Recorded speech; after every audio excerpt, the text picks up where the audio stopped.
ವಸುದೇವಸುತಂ ದೇವಂ ಕಂಸಚಾಣೂರಮರ್ದನಂ ದೇವಕೀ ಪರಮಾನಂದಂ ಕೃಷ್ಣಂ ವಂದೇ ಜಗದ್ಗುರುಂ. ಶ್ರೀಕೃಷ್ಣಂ ವಂದೇ ಜಗದ್ಗುರುಂ. ಸುದೀರ್ಘವಾದ 15 ಅಧ್ಯಾಯಗಳಲ್ಲಿ ಭಗವಂತ ನಾವು ಹೇಗಿರಬಾರದು ಅನ್ನುವಂತಹ ವಿಶೇಷ ಲಕ್ಷಣಗಳನ್ನ, ಗುಣಗಳನ್ನ ನಮಗೆ ತುಂಬಿದಾನೆ. ಆದ್ರೂ ನಮಗೆ ಸಾಕಾಗಲ್ಲ. ಅವನ್ ಎಷ್ಟೇ ತುಂಬಿದ್ರೂ ಸಾಕಾಗಲ್ಲ. ಇನ್ನೂ ಅವನು ಹೇಳೋದು ತುಂಬಾ ಇದೆ ಅಂತ ಅನ್ಸುತ್ತೆ. ಹಾಗಾಗಿ ಈ 16ನೇ ಅಧ್ಯಾಯ, 16 ಅನ್ನೋದೇ ವಿಶೇಷ ಅಂತಾನೆ ಹೇಳ್ಬೋದು. ಯಾಕಪ್ಪ ಅಂತ ಅಂದ್ರೆ ನೋಡಿ, ನಮ್ಮ ಮನುಷ್ಯನ ಲೈಫ್ ಸ್ಪಾನ್ ತಗೊಂಡಾಗ, ಅಂದ್ರೆ ಮನುಷ್ಯನ ಜೀವಿತಾವಧಿ ತಗೊಂಡಾಗ್ಲೂ 16 ಅಂದ ತಕ್ಷಣ ಅಯ್ಯೋ 16 ಹದಿಹರೆಯ ಅಂತ ಹೇಳ್ತೀವಿ. ಯಾಕೆ ಅಂದ್ರೆ ಆ ವಯಸ್ಸಲ್ಲಿ ಅವರು ಯಾವ ನಿರ್ಧಾರವನ್ನ ತಗೊಳ್ತಾರೋ ಅದೇ ರೀತಿ ಅವರ ಜೀವನ ರೂಪುಗೊಳ್ತಾ ಹೋಗತ್ತೆ ಅಲ್ವಾ? ಅದೇ ರೀತಿ ಈ 16ನೇ ಅಧ್ಯಾಯದಲ್ಲೂ ಅಷ್ಟೇ ದೈವಾಸುರ ಸಂಪದ್ವಿಭಾಗ ಯೋಗ, ಅಂದ್ರೆ ದೈವ ಮತ್ತು ಅಸುರ ಇವ್ರಿಬ್ರು ಹೇಗಿರ್ತಾರೆ? ನಮಗ್ ಗೊತ್ತಪ್ಪ, ದೇವತೆಗಳು ಅಂದ್ರೆ ಎಲ್ಲ ಕಿರೀಟ ಹಾಕೊಂಡಿರ್ತಾರೆ, ದೈತ್ಯರು ಅಂದ್ರೆ ಅವ್ರಿಗೆ ಕೋರೆ ಹಲ್ಲಿರುತ್ತೆ. ಇಲ್ಲ, ಈ 15 ಅಧ್ಯಾಯದಲ್ಲಿ ಭಗವಂತ ಏನೆಲ್ಲ ಹೇಳಿದಾನೆ ಅವನಿಗೆ ಅವನಿಗೆ ನಂಬಿಕೆ ಇವಾಗ. ಯಾಕೆ ಅಂತ ಅಂದ್ರೆ ಈ 16ನೇ ಅಧ್ಯಾಯದಲ್ಲಿ ಅವನೇ ಹೇಳ್ತಾ ಹೋಗ್ತಾನೆ, ನೀನು ದೈವ ಗಣಕ್ಕೆ ಸೇರ್ತೀಯ ಅಥವಾ ಅಸುರ ಗುಣಕ್ಕೆ ಸೇರ್ತೀಯ, ನೀನೇ ಲೆಕ್ಕ ಹಾಕೋ. ಏಕೆಂದ್ರೆ ಈಗ ಒಂದು ಫ್ರೆಂಡ್ಸ್ ಒಂದು ಗ್ರೂಪ್ ಮಾಡ್ಕೊಂಡಿರ್ತೀವಿ. ಗ್ರೂಪ್ ಮಾಡ್ಕೊಂಡಾಗ ಇಬ್ರು ಗ್ರೂಪ್ಗೆ ಲೀಡರ್ನ ಮಾಡಿರ್ತಾರೆ. ಇಬ್ರು ಬೆಸ್ಟ್ ಫ್ರೆಂಡ್ಸೇ. ಆದ್ರೆ ಮಿಕ್ದವ್ರು ಏನಂತಾರೆ ಗೊತ್ತಾ, ನಿಮಗೆ ಯಾವ ಗ್ರೂಪ್ ಬೇಕು ನೀವೇ ಜಾಯಿನ್ ಆಗಿ ಅಂತ ಹೇಳ್ತಾರೆ. ಯಾಕೆ ಅಂತ ಅಂದ್ರೆ ನಿಂಗೆ ಯಾವ ಗುಂಪು ಬೇಕೋ ಅದ್ ತಗೋ. ಅದೇ ರೀತಿ ಇಲ್ಲಿ ಭಗವಂತನೂ ಅಷ್ಟೇ ಈ 15ನೇ ಅಧ್ಯಾಯದಲ್ಲಿ ದೇವ್ರನ್ನ ಕಾಣೋದು ಹೇಗೆ ಅಂತ ಬಹಳ ಸುಂದರವಾಗಿ ಹೇಳ್ಬಿಟ್ಟಿದ್ದಾನೆ ಅಲ್ವಾ? ಅಂದ್ರೆ ಯತಂತೋ ಯೋಗಿನಶ್ಚೈನಂ ಪಶ್ಚಾತ್ತಾತ್ಮಾನವಸ್ಥಿತಂ ಯತಂತೋ ಪ್ಯಕೃತಾತ್ಮಾನಃ ನೈನಂ ಪಶ್ಯಂತೆ ಚೇತಸಃ.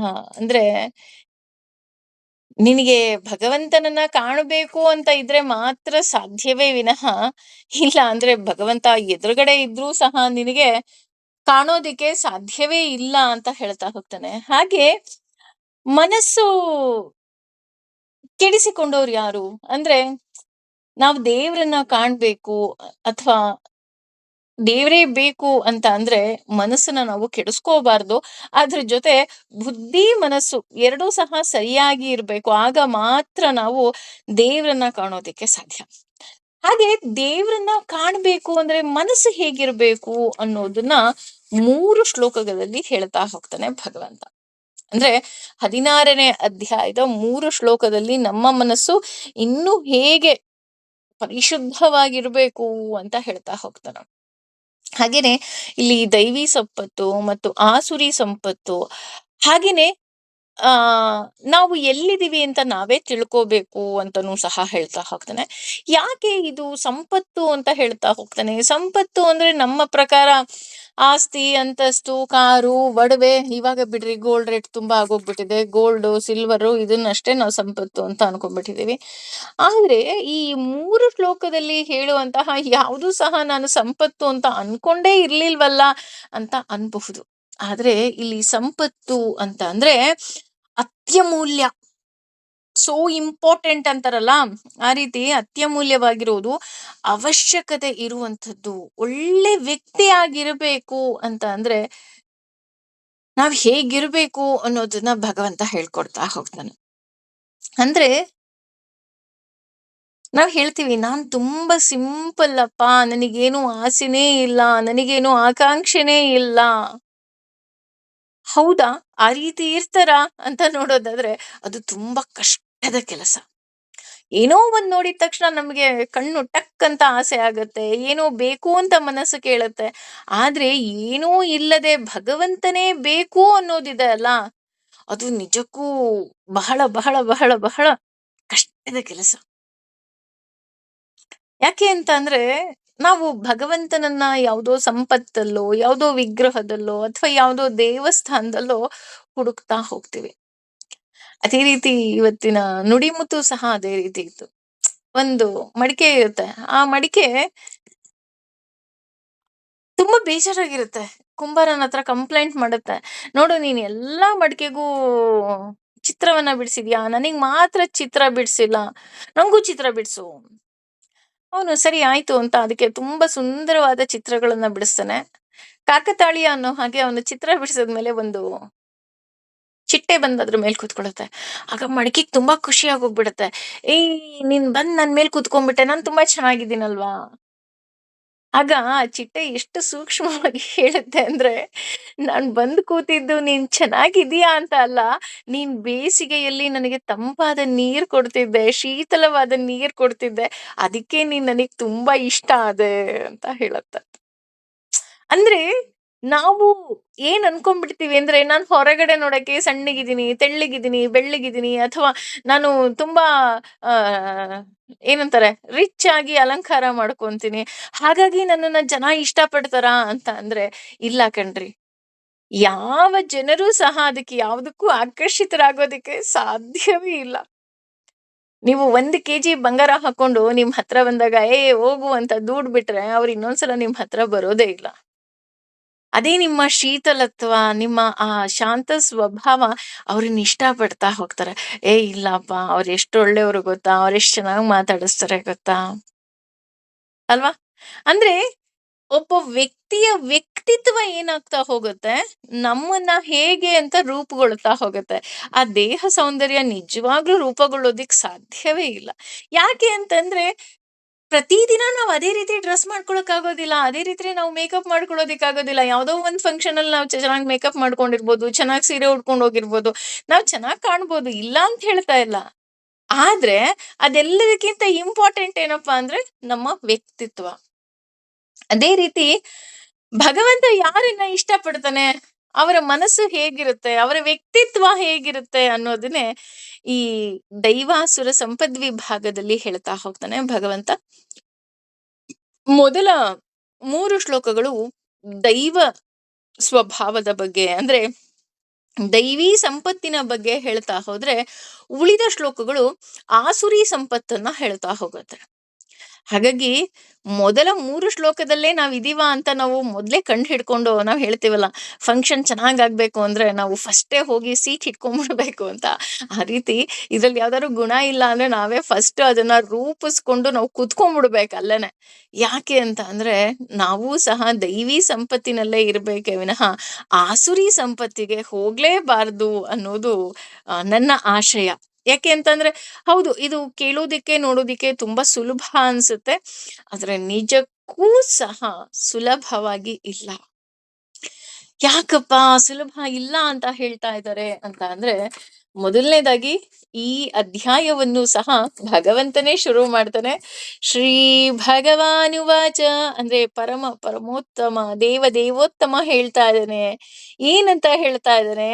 ಅಭಯಂ, ನಿರ್ಭೀತಿಯು, ಸಂಶುದ್ಧಿ, ತನ್ನ ಅಸ್ತಿತ್ವದ ಶುದ್ಧಿಯು, ಜ್ಞಾನದಲ್ಲಿ, ಯೋಗದಲ್ಲಿ, ಅಥವಾ ಸಂಯೋಜಿತವಾದ, ವ್ಯವಸ್ಥಿತ ಅಂದ್ರೆ ಸನ್ನಿವೇಶವು, ದಾನವು, ಧಮಂ, ಮನೋನಿಗ್ರಹವು, ಛ ಮತ್ತು ಜ್ಞಾನಾರ್ಚನೆಯು, ಛ ಮತ್ತು ಸ್ವಾಧವ್ಯ ಅಂದ್ರೆ ವೇದ ಸಾಹಿತ್ಯ ಅಧ್ಯಯನದಲ್ಲಿ, ತಪಃ ತಪಸ್ಸು, ಆರ್ಜವಂ ಸರಳತೆ. ಈ ಸರಳತೆ ಅಂತ ಅವನು ಹೇಳ್ತಾ ಇದ್ದಾನಲ್ಲ, ಆ ಸರಳತೆನೇ ಬಹಳ ಕಠಿಣವಾಗಿರೋದು ಕಣ್ರಿ. ಯಾಕಪ್ಪ ಅಂತ ಅಂದ್ರೆ, ದೈವಿ ಸಂಪತ್ತು ಅಂತ ಅಂದ್ರೇನೆ ದೇವತೆಗಳಲ್ಲಿ ಇರುವಂತಹ ಸಂಪತ್ತು. ನಾವೇನ್ ಅನ್ಕೊಂತೀವಿ, ದೇವತೆಗಳಲ್ಲಿ ಇರೋ ಸಂಪತ್ತು ಅಂದ ತಕ್ಷಣ ನಮ್ ಕಣ್ಣಿಗೆ ಫಸ್ಟ್ ಬರೋದೇ ಕುಬೇರ, ಆಮೇಲೆ ಲಕ್ಷ್ಮಿ ಅಷ್ಟೇ. ಬೇರೆಯವ್ರ ಸಂಪತ್ತು ನಮಗ್ ಜ್ಞಾನಕ್ಕೆ ಬರೋದಿಲ್ಲ, ಗಮನಕ್ಕೆ ಬರೋದಿಲ್ಲ. ಆದ್ರೆ ಇಲ್ಲಿ ಸಂಪತ್ತು ಅಂತಂದ್ರೆ ಐಶ್ವರ್ಯ, ಸಿರಿತನ ಯಾವ ದೇವತೆಗಳಲ್ಲಿ ಇದೆ? ಅದ್ರಲ್ಲಿ ದೇವತೆಗಳ ಅನುಗ್ರಹ ಪಡಿಬೇಕು ಅಂತ ಅಂದ್ರೆ ಇಂಥ ಆಸೆಗಳು ಇದ್ರೆ ಮಾತ್ರ ಸಾಧ್ಯ ಅಂತ. ಅಂದ್ರೆ ಈ ಎಲ್ಲ ಗುಣಗಳು ಇದ್ರೆ ಮಾತ್ರ ನಮಗೆ ಆ ಭಗವಂತನ ಅನುಗ್ರಹ ಮತ್ತೆ ಸಿರಿ ಸಂಪತ್ತು ನಮಗೆ ದೊರಕುತ್ತಾ ಹೋಗತ್ತೆ. ಯಾವುದದು? ಮೊದಲನೇದು ಅಭಯ. ಅಭಯ ಅಂದ್ರೆ ಈ ಅಭಯ ನಮ್ಮಲ್ಲಿ ಇದೆ ಅಂತ ಅಂದ್ರೆ ನಾವ್ ಯಾವತ್ತೂ ಸಹ ಬಡವರಾಗೋದಿಕ್ಕೆ ಸಾಧ್ಯವೇ ಇಲ್ಲ. ನಾವ್ ಯಾವಾಗ್ಲೂ ಸಹ ಶ್ರೀಮಂತರೆ. ಅಭಯ. ಅಭಯ ಅಂದ್ರೆ ಒಂದು ಆಶೀರ್ವಾದ, ಅನುಗ್ರಹ ಅಂತ ಆಗತ್ತೆ. ಇನ್ನೊಂದು ಅಭಯ ಅಂತ ಅಂದ್ರೆ ಭಯ ಇಲ್ಲದೆ ಇರೋದು. ಭಯ ಇಲ್ಲದೆ ಇರೋದು ಅಂದ್ರೆ ಅವ್ರು ಹೆದರ್ಕೋಬೇಕಲ್ವಾ? ಅಂದ್ರೆ ಯಾರ್ದು ಅವ್ರು ಹೆದರ್ಕೊಳ್ಳೋದೇ ಇಲ್ವಾ? ಅವರು ರೌಡಿಗಳ ತರ ಆಡ್ತಾರ? ಅಥವಾ ಅವರು ಆ ತುಂಬಾ ರೂಡ್ ಆಗಿ ಬಿಹೇವ್ ಮಾಡ್ತಾರ? ಇಲ್ಲ. ಇಲ್ಲಿ ಅಭಯ, ಭಯ ಇಲ್ಲದೆ ಇರೋದು ಅಂತ ಅಂದ್ರೆ ದೇವರು ಅಂದ್ರೆ ಹೆದರೋ ವಸ್ತು ಅಲ್ಲ. ದೇವ್ರು ಅಂತ ಅಂದ್ರೆ ಹೇಗಪ್ಪ ಅಂತ ಅಂದ್ರೆ ನಾನು ಅದಕ್ಕೆ ಹೇಳೋದು. ಮೊದಲನೇ ಸೆಷನ್ ಇಂದನೂ ಹೇಳ್ಕೊಂಡ್ ಬರ್ತಿದ್ದೀನಿ. ಭಕ್ತಿ ಅಂದ್ರೇನೆ ಪ್ರೀತಿ.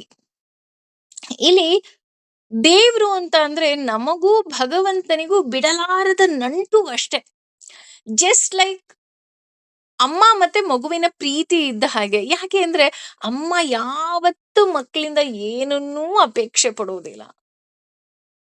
ಅದಕ್ಕಿಂತ ಹೆಚ್ಚಾಗಿ ಆ 3 ವರ್ಷದ ಕಂದಮ್ಮ ಅಥವಾ 2 ವರ್ಷದ ಕಂದಮ್ಮನಿಗೆ ಒಂದು ಧೈರ್ಯ, ಅಮ್ಮ ನನ್ನನ್ನು ಎತ್ಕೊಂಡಿದ್ದಾಳೆ ಅಂದ್ರೆ ನನಗೇನೂ ಸಮಸ್ಯೆ ಆಗೋದೇ ಇಲ್ಲ.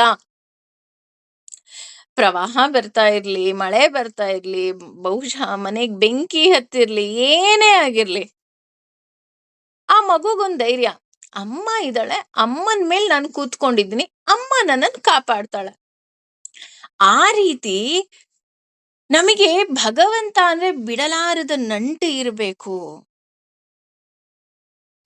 ಬಿಡಲಾರದ ಈಗ ಮಗುಗೆ ಅಮ್ಮನ್ ಕಂಡ್ರೆ ಭಯನಾ? ಇಲ್ಲ. ಅಭಯ. ಅಮ್ಮ ಕಾಪಾಡ್ತಾಳೆ, ಅಮ್ಮ ನೋಡ್ಕೊಂತಾಳೆ. ಅದೇ ರೀತಿ ಇಲ್ಲಿ ನಮಗೂ ಹಾಗೆ ಇರ್ಬೇಕು. ಭಗವಂತ ಅಂದ್ರೆ ನನ್ನನ್ನ ನೋಡ್ಕೊಳ್ತಾನೆ. ನಾನ್ ಹೇಳ್ತೇವಲ್ಲ, ಅನನ್ಯಾಶ್ಚಿಂತಯಂತೋ ಮಾಂ ಯೇ ಜನಾಃ ಪರ್ಯುಪಾಸತೆ ತೇಷಾಂ ನಿತ್ಯಾಭಿಯುಕ್ತಾನಾಂ ಯೋಗಕ್ಷೇಮಂ ವಹಾಮ್ಯಹಂ. ನನ್ನ ಯೋಗಕ್ಷೇಮ ಅವ್ನ್ ನೋಡ್ಕೊಂತಿದ್ದಾನೆ ಅಂದ್ರೆ ನಾನ್ ಯಾಕೆ ಹೆದರ್ಕೋಬೇಕು? ಜೀವನಕ್ಕೆ ಯಾಕೆ ಹೆದರ್ಕೋಬೇಕು? ನಾನ್ ಯಾಕೆ ಅಂಜಬೇಕು? ನಾನ್ ಅಂಜಬಾರ್ದು. ನನಗೆ ಅಂಜೋ ಅವಶ್ಯಕತೆನೇ ಇಲ್ಲ. ಕೆಲವರು ಹೇಗೆ ಅಂತ ಅಂದ್ರೆ ದೇವರಿಗೆ ಹೆದರಿ ಪೂಜೆ ಮಾಡ್ತಾರೆ. ದೇವ್ರಿಗೆ ಹೆದರಿ ಪೂಜೆ ಅಂದ್ರೆ ಏನು?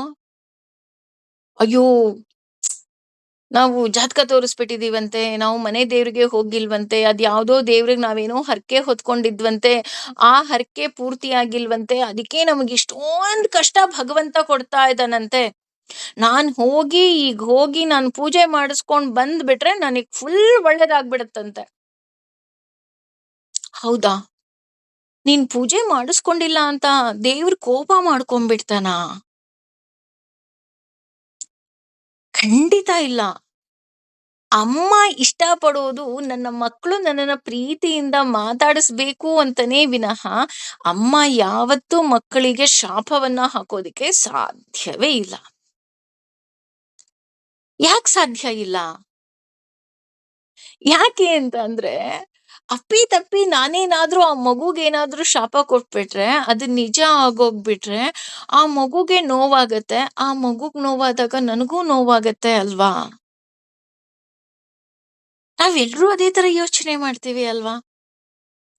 ಹಾಗಿರ್ಬೇಕಾದ್ರೆ ಭಗವಂತ ನೀವು ಹೋಗಿ ಪೂಜೆ ಮಾಡಿಸ್ಕೊಂಡಿಲ್ಲ ಅಂತ ಅವನು ಹೇಗೆ ಕೋಪ ಮಾಡ್ಕೊಳ್ಳೋದಿಕ್ಕೆ ಸಾಧ್ಯ? ಅಥವಾ ಕೆಲವರು ಪೂಜೆ ಮಾಡ್ತಾರೆ. ಹೇಗ್ ಪೂಜೆ ಮಾಡ್ತಾರಪ್ಪ ಅಂದ್ರೆ, ಅಯ್ಯೋ ಇವತ್ತು ಪೂಜೆ ಮಾಡ್ಲಿಲ್ಲ ಅಂದ್ರೆ ಭಗವಂತ ಶಾಪ ಕೊಟ್ಬಿಡ್ತಾನೆ. ಖಂಡಿತವಾಗ್ಲೂ ಭಗವಂತ ಶಾಪ ಕೊಡೋದಿಲ್ಲ. ಭಗವಂತ ದೇವರು ಅಂತ ಇರೋದೇ ನಮ್ಮ ರಕ್ಷಣೆಗಾಗಿ. ಹಾಗಾಗಿ ದೇವ್ರಿರೋದು ನಮಗ್ ಒಳ್ಳೇದ್ ಮಾಡೋದಿಕ್ಕೆ. ನಾವು ವಿಷ್ಣು ಸಹಸ್ರನಾಮದಲ್ಲೂ ಹೇಳ್ತಾ ಹೋಗ್ತೇವೆ ಅಲ್ವಾ? ಯಾರು ವಿಷ್ಣು ಸಹಸ್ರನಾಮವನ್ನ ಪಾರಾಯಣ ಮಾಡ್ತಾರೋ ಆ ಭಕ್ತರು ಇಹದಲ್ಲಿ ಪರದಲ್ಲಿ ಅವರಿಗೆ ಒಳ್ಳೇದಾಗ್ತಾ ಹೋಗುತ್ತೆ. ಒಳ್ಳೇದಾಗ್ತಾ ಹೋಗುತ್ತೆ ಅಂದ ಮೇಲೆ ಹೇಗೆ ಕೆಟ್ಟದು ಮಾಡೋದಿಕ್ಕೆ ಸಾಧ್ಯ? ನಾವ್ ಯಾಕೆ ಯೋಚನೆ ಮಾಡೋದಿಲ್ಲ? ಅದೇ ರೀತಿ ಇಲ್ಲಿ ಭಯ ಅಂದ್ರೆ 2 ರೀತಿಯಾದಂತ 3 ರೀತಿಯಾದಂತಹ ಭಯ ಬರ್ತಾ ಹೋಗುತ್ತೆ. ಒಂದು ಪ್ರೀತಿಯಿಂದ ಭಯ, ಇನ್ನೊಂದು ಭಕ್ತಿಯಿಂದ ಭಯ. ಪ್ರೀತಿಯಿಂದ ಭಯ ಅಂತ ಅಂದ್ರೆ ಉದಾಹರಣೆ, ಈಗ ಒಂದು ಯಾವುದೋ ಒಂದು ದೂರದ ಊರಲ್ಲಿ ನಮಗೆ ಯಾರೂ ಪರಿಚಯ ಇರೋದಿಲ್ಲ.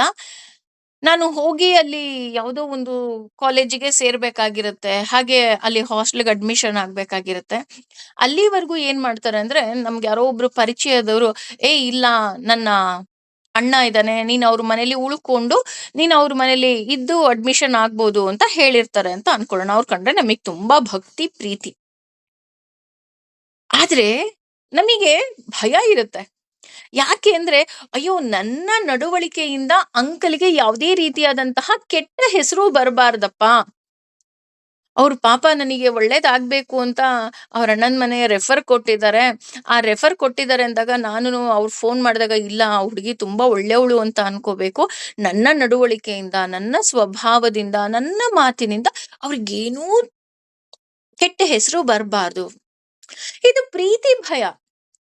ಅಲ್ಲಿ ಭಯ ಇದೆ, ಆದ್ರೆ ಪ್ರೀತಿ ಭಯ. ಇನ್ನೊಂದು ಭಕ್ತಿಯ ಭಯ. ಅಯ್ಯೋ ಭಗವಂತ, ನಾನೇನಾದ್ರು ಮಾಡಿದ್ರಲ್ಲಿ ಕಮ್ಮಿ ಆಗೋಯ್ತಾ? ನನಗ್ ಗೊತ್ತಿಲ್ಲ ಏನ್ ಮಾಡ್ಬೇಕು ಅಂತ. ದಾಸರು ಹೇಳೋ ಹಾಗೆ, ಕೆರೆಯ ನೀರನ್ನು ಕೆರೆಗೆ ಚೆಲ್ಲಿ ವರವ ಪಡೆದವರಂತೆ ಕಾಣಿರುವಂತ, ಅಲ್ಲೇ ಇದ್ದಂತಹ ಹೂವು, ಹಣ್ಣು, ಏನಿದೆಯೋ ಅದನ್ನ ತಂದು ನಾನು ನಿನಗೆ ಪೂಜೆಯನ್ನ ಮಾಡ್ತಾ ಇದ್ದೀನಿ. ನನ್ ಪೂಜೆಲಿ ಏನಾದ್ರೂ ಕಮ್ಮಿ ಆಯ್ತಾ? ಬೇರೆಯವ್ರು ಏನೇನೋ ಪೂಜೆ ಮಾಡ್ತಾರೆ, ನನಗ್ ಪೂಜೆ ಮಾಡಕ್ ಬರಲ್ಲ, ನಂಗ್ ಮಂತ್ರ ಹೇಳೋದಿಕ್ ಬರೋದಿಲ್ಲ. ಆದ್ರೆ ನಾನು ನಿನ್ನನ್ನ ತುಂಬಾ ಪ್ರೀತಿಸ್ತೀನಿ, ನನ್ನಿಂದ ಏನೇ ತಪ್ಪಾಗಿದ್ರು ನನ್ನನ್ನ ಕ್ಷಮಿಸ್ಬಿಡು. ಇದು ಭಕ್ತಿಯಿಂದ ಬರುವಂತ ಭಯ. ಅರ್ಜುನನಿಗೂ ಬಂದಿತ್ತು ಭಕ್ತಿಯಿಂದ. ಆದ್ರೆ ಎರಡೂ ಸಹ ಒಳ್ಳೇದು. ಪ್ರೀತಿಯಿಂದ ಭಯ ಇರ್ಬೋದು, ಭಕ್ತಿಯಿಂದ ಭಯ ಇರ್ಬೋದು, ಒಳ್ಳೇದದು. ಯಾಕೆ ಅಂತಂದ್ರೆ, ಅಯ್ಯೋ ನನ್ನಿಂದ ನನ್ನ ಅಪ್ಪ ಅಮ್ಮನಿಗೆ ಕೆಟ್ಟ ಹೆಸರು ಬರಬಾರ್ದು, ನನ್ನ ಟೀಚರಿಗೆ ಕೆಟ್ಟ ಹೆಸರು ಬರಬಾರ್ದು. ಅಥವಾ ಒಬ್ಬ ಆಟಗಾರ ಒಂದು ದೇಶವನ್ನ ಪ್ರತಿನಿಧಿಸ್ತಾ ಇದ್ದಾನೆ ಅಂದ್ರೆ, ಇಡೀ ದೇಶವನ್ನ ನಾನು ಪ್ರತಿನಿಧಿಸ್ತಾ ಇದ್ದೀನಿ, ಆ ದೇಶಕ್ಕೆ ನನ್ನಿಂದ ಕೆಟ್ಟ ಹೆಸರು ಬರಬಾರ್ದು. This is good actually. ಆದ್ರೆ ಇಲ್ಲಿ ನಾವು ಒಂದನ್ನ ತಿಳ್ಕೋಬೇಕು. ಭಯ ಇರಲ್ಲ ಅಂದ್ರೆ ಕೆಲವರಿಗೆ ಅಹಂಕಾರ ಅಂತ ಆಗ್ಬಿಡುತ್ತೆ. ಅಯ್ಯೋ! ಇವ್ರು ಅಹಂಕಾರ ಪಡ್ತಾರೆ ಕಣ್ರಿ. ಇಲ್ಲ, ಇಲ್ಲಿ ಭಯ ಇರಲ್ಲ ಅಂದ್ರೆ ಅಹಂಕಾರ ಇರಲ್ಲ ಅನ್ನೋದು ಸಹ ನಾವು ತಿಳ್ಕೋಬೇಕು. ಭಯ ಮತ್ತೆ ಅಹಂಕಾರಕ್ಕೆ ಒಂದು ಕೂದಲೆಳೆ ಅಂತರ ಅಂತ ಹೇಳ್ತಾ ಹೋಗ್ತಾರೆ. ಈಗ ಏ ಭಗವಂತ ಇದಾನೆ ನನ್ ಜೊತೆ, ಅವ್ನ್ ನನ್ನನ್ನು ಕಾಪಾಡ್ತಾನೆ ಅಂತ ಅನ್ನೋದು ಸರಿ. ಅದು ಭಯ ಇಲ್ಲ ನನಗೆ. ಯಾಕೆಂದ್ರೆ ಭಗವಂತ ನನ್ನನ್ನು ಕಾಪಾಡ್ತಾನೆ ಅಂತ. ಏ ನನಗೇನು ಆಗಲ್ಲ ಬನ್ರಿ, ಭಗವಂತ ಇದ್ದಾನೆ. ನೀನ್ ಕೆಟ್ಟ ಕೆಲಸ ಮಾಡಿದಾಗ್ಲೂ ಭಗವಂತ ಇರ್ತಾನ ನಿನ್ನ ಜೊತೆ? ಖಂಡಿತ ಇಲ್ಲ. ಅದಕ್ಕೆ ಹೇಳಿದ್ದು, ಭಯ ಇರಬಾರ್ದು, ಆದ್ರೆ ಅಹಂಕಾರನೂ ಸಹ ಇರಬಾರ್ದು. ಯಾಕಪ್ಪ ಅಂತ ಅಂದ್ರೆ, ಈಗ ಉದಾಹರಣೆ, ನಮಗೆಲ್ಲ ಒಂದು ಭಯ ಇರುತ್ತೆ. ಉದಾಹರಣೆ, ಒಂದು ಫಂಕ್ಷನ್ ನಾವೊಂದ್ ಜವಾಬ್ದಾರಿ ತಗೊಂಡ್ಬಿಟ್ಟಿರ್ತೀವಿ. ಆ ಫಂಕ್ಷನ್ ನ ಜವಾಬ್ದಾರಿ ತಗೊಂಡಾಗ ಏನಾಗುತ್ತೆ, ನಮಗ್ ತುಂಬಾ ಭಯ ಆಗ್ತಾ ಇರುತ್ತೆ. ಯಾಕೆಂದ್ರೆ ಅಯ್ಯೋ ನಾನೇ ಎಲ್ಲ ವಹಿಸ್ಕೊಂಡ್ಬಿಟ್ಟಿದೀನಿ, ನನ್ ಕೈಲಿ ಆಗತ್ತಾ? ಊಟ ಸರಿ ಹೋಗುತ್ತಾ? ತಿಂಡಿ ಸರಿ ಹೋಗುತ್ತಾ? ಊಟಕ್ಕೆ ನಾನೇ ಆರ್ಡರ್ ಮಾಡಿದ್ದೆ, ಡೆಕೋರೇಷನ್‌ಗೆ ನಾನೇ ಆರ್ಡರ್ ಮಾಡಿದ್ದೆ, ಎಲ್ಲ ಸರಿ ಹೋಗುತ್ತಾ ಅನ್ನೋ ಭಯ ಇರುತ್ತೆ. ಯಾಕೆ? ಅದು ನನ್ನ ಜವಾಬ್ದಾರಿ ಅಂತ ನನ್ನ ತಲೆ ಮೇಲಿರುತ್ತೆ. ಆದ್ರೆ ಯಾವಾಗ ನಾನು ನಾಹಂ ಕರ್ತ ಹರಿಕರ್ತ ಅಂದ್ರೆ, ದೇವ್ರು ಇಚ್ಛಿಸಿದ ಹಾಗೆ ಕೆಲ್ಸ ಆಗತ್ತೆ, ಫಂಕ್ಷನ್ ಆಗತ್ತೆ. ನನ್ನ ಕೈಯಲ್ಲೂ ಎಷ್ಟು ಪ್ರಯತ್ನ ಪಡ್ಬೋದೋ ಅಷ್ಟೂ ಪ್ರಯತ್ನ ಪಟ್ಟಿದ್ದೀನಿ. ಆದ್ರೆ ಮಿಕ್ಕಿದ್ದು ಭಗವಂತನಿಗೆ ಬಿಟ್ಟಿದ್ದು ಅಂತ ಯಾವಾಗ ನಾನು ಸಮರ್ಪಣಾ ಭಾವವನ್ನ ತೋರಿಸ್ತೀನಿ, ಆಗ ನನಗೆ ಅಹಂಕಾರ ಬರೋದಿಲ್ಲ. ಅದಕ್ಕೆ ಹೇಳಿದ್ದು, ನಾಹಂ ಕರ್ತ ಹರಿಕರ್ತ, ದೇವ್ರು ಇಚ್ಛಿಸಿದ ಹಾಗೆ ಆಗತ್ತೆ. ಅದು ಅಭಯ. ಅಂದ್ರೆ ಭಯ ಇಲ್ಲದೆ ಇರೋದು. ಹಾಗೇನೆ ಸಾತ್ವಿಕ ಸಜ್ಜನರ ಲಕ್ಷಣ ಇದಾಗಿರತ್ತೆ. ಅಂದ್ರೆ ಸಾತ್ವಿಕರು, ಸಜ್ಜನರು ಅಂತ ಅಂದ್ರೆ ಅವರಿಗೆ ರಜೋಗುಣ ಮತ್ತೆ ತಮೋಗುಣ ಮೇಲೆ ಬರೋದಕ್ಕೆ ಅವರು ಬಿಡೋದೇ ಇಲ್ಲ. ಸಾತ್ವಿಕತೆಯೇ ಹೆಚ್ಚಾಗಿದ್ದು ಈ ಎಲ್ಲ ಕೆಲಸವನ್ನ ಭಗವಂತ ಮಾಡಿಸ್ತೀನಿ ಅನ್ನೋದು ಇರ್ತಾ ಹೋಗತ್ತೆ. ಅವರಿಗೆ ಅಹಂಕಾರ ಖಂಡಿತ ಇರೋದಿಲ್ಲ. ಅಹಂಕಾರ ಬರೋದಕ್ಕೆ ಸಾಧ್ಯವೇ ಇರೋದಿಲ್ಲ. ಎಲ್ಲಿ ಭಗವಂತ ಇದ್ದಾನೆ ಅಂತ ಬರುತ್ತೆ, ಅವಾಗ ಅಹಂಕಾರನೂ ಇರೋದಿಲ್ಲ, ಹಾಗೆ ಭಯವೂ ಸಹ ಹೆಚ್ಚಿರುತ್ತೆ ಅಂತ ಹೇಳ್ತಾ ಹೋಗ್ತಾರೆ. ಹಾಗಾಗಿ ಅಭಯ ಮೊದಲನೇ ಗುಣ, ಭಯ ಇಲ್ಲದೆ ಇರೋದು. ಇನ್ನೊಂದು ಸತ್ವ ಸಂಶುದ್ಧಿ. ಸತ್ವ ಸಂಶುದ್ಧಿ ಅಂತ ಅಂದ್ರೆ ಮನಸ್ಸು ಮತ್ತು ಬುದ್ಧಿಯನ್ನ ಶುದ್ಧವಾಗಿ ಇಟ್ಕೊಳ್ಳೋದು.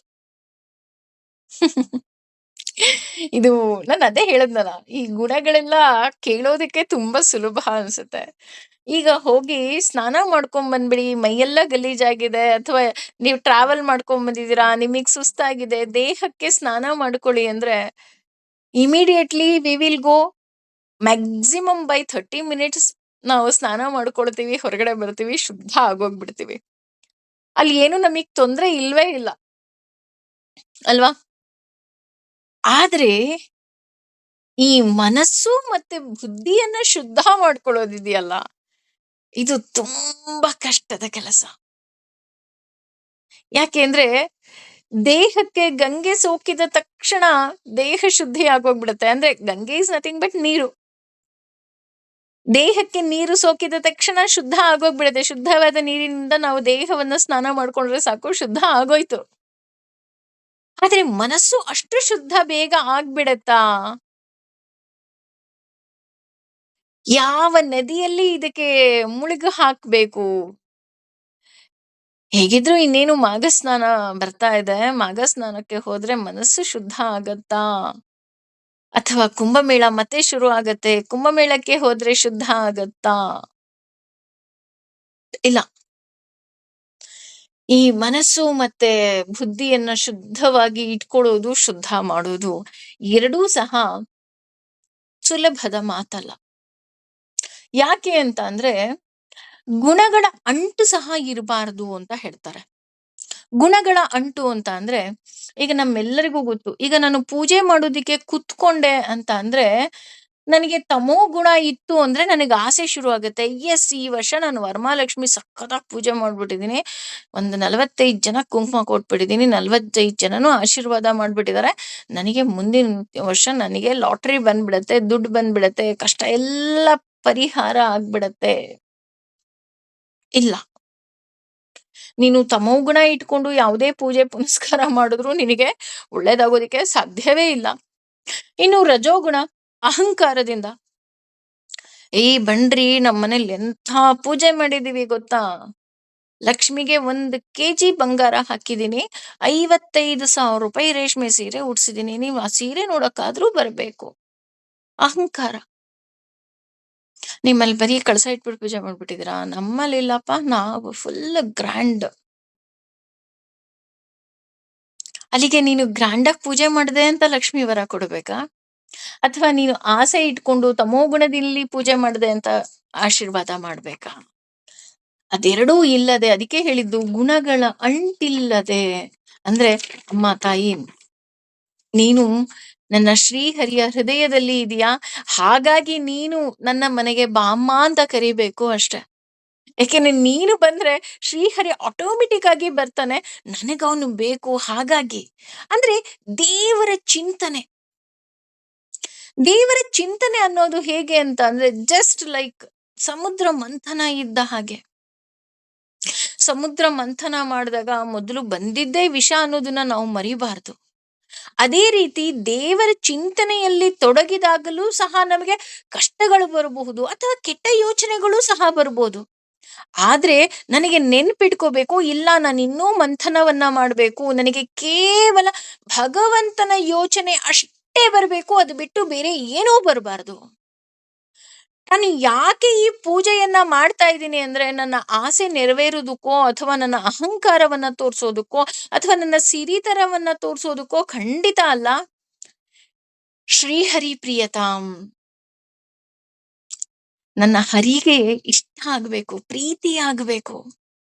ಯಾಕೆ ಅಂತ ಅಂದ್ರೆ ಈಗ ನಿಮ್ಮ ಮನೆಗೆ ಯಾರೋ ನಿಮ್ಮ ತುಂಬಾ ಕ್ಲೋಸ್ ಫ್ರೆಂಡ್, ಬೆಸ್ಟ್ ಫ್ರೆಂಡ್ ಬರ್ತಾ ಇದಾರೆ ಅಂತ ಅಂದ್ರೆ ನೀವು ಅಡ್ಗೆ ಮಾಡ್ತೀರಾ. ಯಾಕೆ ಅಡ್ಗೆ ಮಾಡ್ತೀರಾ? ನಿಮಗೆ ಅಡ್ಗೆ ಮಾಡೋದಿಕ್ ಬರುತ್ತೆ ಅಂತ ತೋರ್ಸೋದಕ್ಕ? ಅಥವಾ ನಿಮ್ ಮನೇಲಿ ತುಂಬಾ ರಿಚ್ ಆಗಿದ್ದೀರಾ, ನೋಡಿ ನಾನು ತುಪ್ಪನೇ ಹಾಕಿ ಅಡ್ಗೆ ಮಾಡಿದೆ ಅಂತ ಅವ್ರಿಗೆ ತಿನ್ಸೋದಕ್ಕೋ? ಎರಡೂ ಅಲ್ಲ. ನಿಮ್ಮ ತಲೆನಲ್ಲಿರೋದು ಒಂದೇ. ಅಯ್ಯೋ! ನಾನು ಮಾಡೋ ಅಡ್ಗೆ ನನ್ನ ಫ್ರೆಂಡಿಗೆ ಇಷ್ಟ ಆದ್ರೆ ಸಾಕಪ್ಪ. ಅಲ್ಲಿ ಭಯ ಇರುತ್ತೆ. ಅಡ್ಗೆ ಮಾಡ್ಬೇಕಾದ್ರೆ ಭಯ ಇರುತ್ತೆ. ಬಡಿಸ್ಬೇಕಾದ್ರೂ ಭಯ ಇರುತ್ತೆ. ಯಾಕೆ ಅಂದ್ರೆ, ಅಯ್ಯೋ! ಅವಳಿಗೆ ಇಷ್ಟ ಆಗತ್ತಾ? ಇಷ್ಟ ಆಗಲ್ವಾ? ಅವಳು ಇಷ್ಟಪಟ್ಟು ಇಲ್ಲ ಕಣೆ ನನಗ್ ತುಂಬಾ ಇಷ್ಟ ಆಯ್ತು ಅಂತ ಅಂದ್ಬಿಟ್ರೆ ಸಾಕು. It is our intention. Same here ನಾವ್ ಏನೇ ಪೂಜೆ ಪುನಸ್ಕಾರ ಮಾಡಿದ್ರು ಸಹ ನಮಿಗ್ ಬೇಕಾಗಿದ್ ಒಂದೇ, ಭಗವಂತ ನಿನಗಿಷ್ಟ ಆಯ್ತಾ? ನೋಡಿ, ಎಲ್ಲಾ ದೇವ್ರು, ಈಗ ಉದಾಹರಣೆ ಹೇಳ್ಬೇಕು ಅಂತ ಅಂದ್ರೆ, ನೀವು ಗಣಪತಿ ಪೂಜೆ ಮಾಡ್ಬೇಕು ಅಂದ್ರೆ ಗರ್ಕೆ ತಗೊಂಬಾ, 21 ಮೋದಕ ತಗೊಂಬಾ ಅಂತ ಹೇಳ್ತಾನೆ. ಇನ್ನು ಲಕ್ಷ್ಮಿಯನ್ನ ಅಥವಾ ಗೌರಿಯನ್ನ ಪೂಜೆ ಮಾಡಿದಾಗ ಮನೆಯಲ್ಲಿ ಹೋಳಿಗೆ ಮಾಡ್ಬೇಕು, ನೈವೇದ್ಯ ಮಾಡ್ಬೇಕು ಅಂತ ಕೇಳ್ತಾರೆ. ಅಲ್ವಾ? ಇದು ಸಾಮಾನ್ಯ ಸಂಪ್ರದಾಯ ನಮ್ಮಲ್ಲಿ ನಡ್ಕೊಂಡ್ ಬಂದಿರೋದು. ಆದ್ರೆ ಭಗವಂತನೊಬ್ಬನೇ ಪತ್ರಂ ಪುತ್ರಂ ಪತ್ರಂ ಪುಷ್ಪಂ ಫಲಂ ತೋಯಂ ಅಂತ ಹೇಳ್ತಾ ಹೋಗ್ತಾನೆ. ಅಂದ್ರೆ ನೀನು ಒಂದು ಪತ್ರೆಯನ್ನ, ಒಂದು ಪುಷ್ಪವನ್ನ ಅಥವಾ ಒಂದು ಲೋಟ ನೀರನ್ನೇ ಇಡು ಸಾಕು. ನಾನು ನಿನ್ನ ಇಷ್ಟಪಡ್ತೀನಿ. ನಾನು ಅದನ್ನ ಪ್ರೀತಿಯಿಂದ ಸ್ವೀಕಾರ ಮಾಡ್ತೀನಿ. ಅಲ್ವಾ? ಎಲ್ಲೂ ಹೇಳಿಲ್ಲ ನನಗೆ ಇದೇ ನೈವೇದ್ಯ ಮಾಡು ಅಂತ. ಹಾಗಾಗಿ ಅವರಿಗೇನು ಗೊತ್ತು ಅನ್ನೋದು ನಮಗೆ ಬರ್ಬಾರ್ದು. ನಮಗೆ ಬರ್ಬೇಕಾಗಿರೋದು ವಿನಯ. ಈಗ ಕೆಲವರಿಗಿದೆ ಸ್ವಲ್ಪ ತಿಳ್ಕೊಳ್ತಿದ್ದ ಹಾಗೆ, ಅವ್ರಿಗೇನ್ ಗೊತ್ತು ಬಿಡ್ರಿ, ನನಗ್ ಗೊತ್ತು ಬನ್ನಿ, ನಾನು ಓದಿದೀನಿ, ನಾನ್ ಮಾಡಿದೀನಿ, ನನಗೆಲ್ಲಾ ಗೊತ್ತು. ಇಲ್ಲ, ಅದು ಬರ್ಬಾರ್ದು, ಅಹಂಕಾರ ಬರ್ಬಾರ್ದು. ಹೌದಾ? ವಿನಯ ಬರ್ಬೇಕು. ಅಷ್ಟೇ ಅಲ್ಲ, ಹಾಗೇ ಆಗ್ಬೇಕು, ಹೀಗೆ ಆಗ್ಬೇಕು ಅಂತನೋ, ಅಥವಾ ಹಾಗಾಗ್ಬಾರ್ದು, ಹೀಗಾಗ್ಬಾರ್ದು ಅಂತನೋ, ಅಥವಾ ಹಾಗಾಗ್ಬಿಟ್ರೆ ಹೀಗಾಗ್ಬಿಟ್ರೆ, ಅಲ್ವಾ? ನಮ್ಮ ಪೂಜೆ ಪುನಸ್ಕಾರ ಮಾಡ್ಬೇಕಾದ್ರೆ ನಮ್ಮ ಮನಸ್ಸಿನಲ್ಲಿ ಓಡೋ ಆಲೋಚನೆಗಳು ಇದೆ ಆರು. ಅದ್ರ ಬದಲು ನಮಗ್ ಹೇಗಾಗ್ಬೇಕೋ ಹಾಗೇ ಭಗವಂತ ಮಾಡ್ತಾನೆ ಅನ್ನೋದು ನಮ್ಮ ತಲೆನಲ್ಲಿರ್ಬೇಕು. ಅದಕ್ಕೆ ಹೇಳಿದ್ದು ಸತ್ವ ಸಂಶುದ್ಧಿ ಅಂತ ಅಂದ್ರೆ ನಿರಾಳ, ಚಡಪಡಿಕೆ ಇರೋದಿಲ್ಲ ಅಲ್ಲಿ, ಪಾಪ್ಕಾರ್ನ್ ತರ ಆಡೋದಿಲ್ಲ, ನಿರಾಳ ತಿಳಿ ನೀರಿನ ಹಾಗೆ. ನನ್ನ ಜೀವನದಲ್ಲಿ ಹೇಗಾಗ್ಬೇಕೋ ಹಾಗೆ ಭಗವಂತ ಮಾಡ್ತಾನೆ. ನನ್ನ ಕೈಯಲ್ಲಿ ಕೆಲಸವನ್ನ ಭಗವಂತ ಮಾಡಿಸ್ತಾನೆ. ನಾನು ಪ್ರಯತ್ನ ಪಡ್ಬೇಕು, ಪಡ್ತೀನಿ. ನೋಡಿ, ನಿರಾಳತೆ ಬರ್ತಾ ಹೋಗುತ್ತೆ. ಯಾವಾಗ ಸತ್ವ ಸಂಶುದ್ಧಿ, ನನ್ನ ಮನಸ್ಸು ಮತ್ತೆ ನನ್ನ ಬುದ್ಧಿ ಎರಡೂ ಸಹ ಶುದ್ಧ ಆಗ್ತಾ ಹೋದ್ರೆ, ಯಾಕೆಂದ್ರೆ ಮನಸ್ಸಿನಲ್ಲಿ ಏನು ಗೊಂದಲ ಇಲ್ಲ, ನಾನೇನು ಗಲೀಜ್ ಇಟ್ಕೊಂಡಿಲ್ಲ, ನನ್ನ ಬುದ್ಧಿಯಲ್ಲಿ ಗಲೀಜಿಲ್ಲ. ಹಾಗಾಗಿ ಏನಾಗ್ತಾ ಹೋಗುತ್ತೆ, ನನಗೆ ನಿರಾಳತೆ ಬರ್ತಾ ಹೋಗುತ್ತೆ. ಇಲ್ಲ, ಅವನು ಇದಾನೆ, ಅವನು ಮಾಡ್ತಾನೆ.